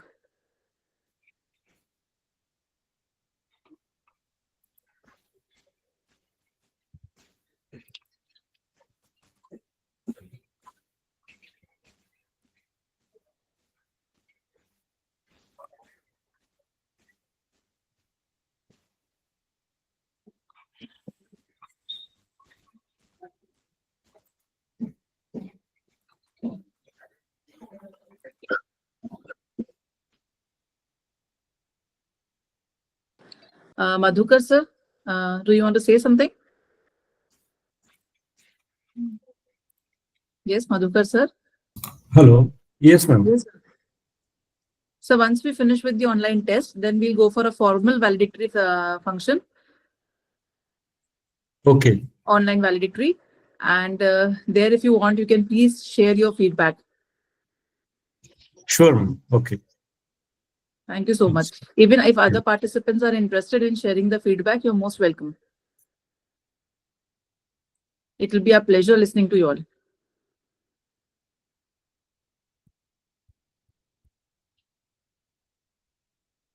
So kindly stay connected. We are sharing all the links. Once we finish with all the details, we'll start with the online test. And after that, we'll be having a formal valedictory function.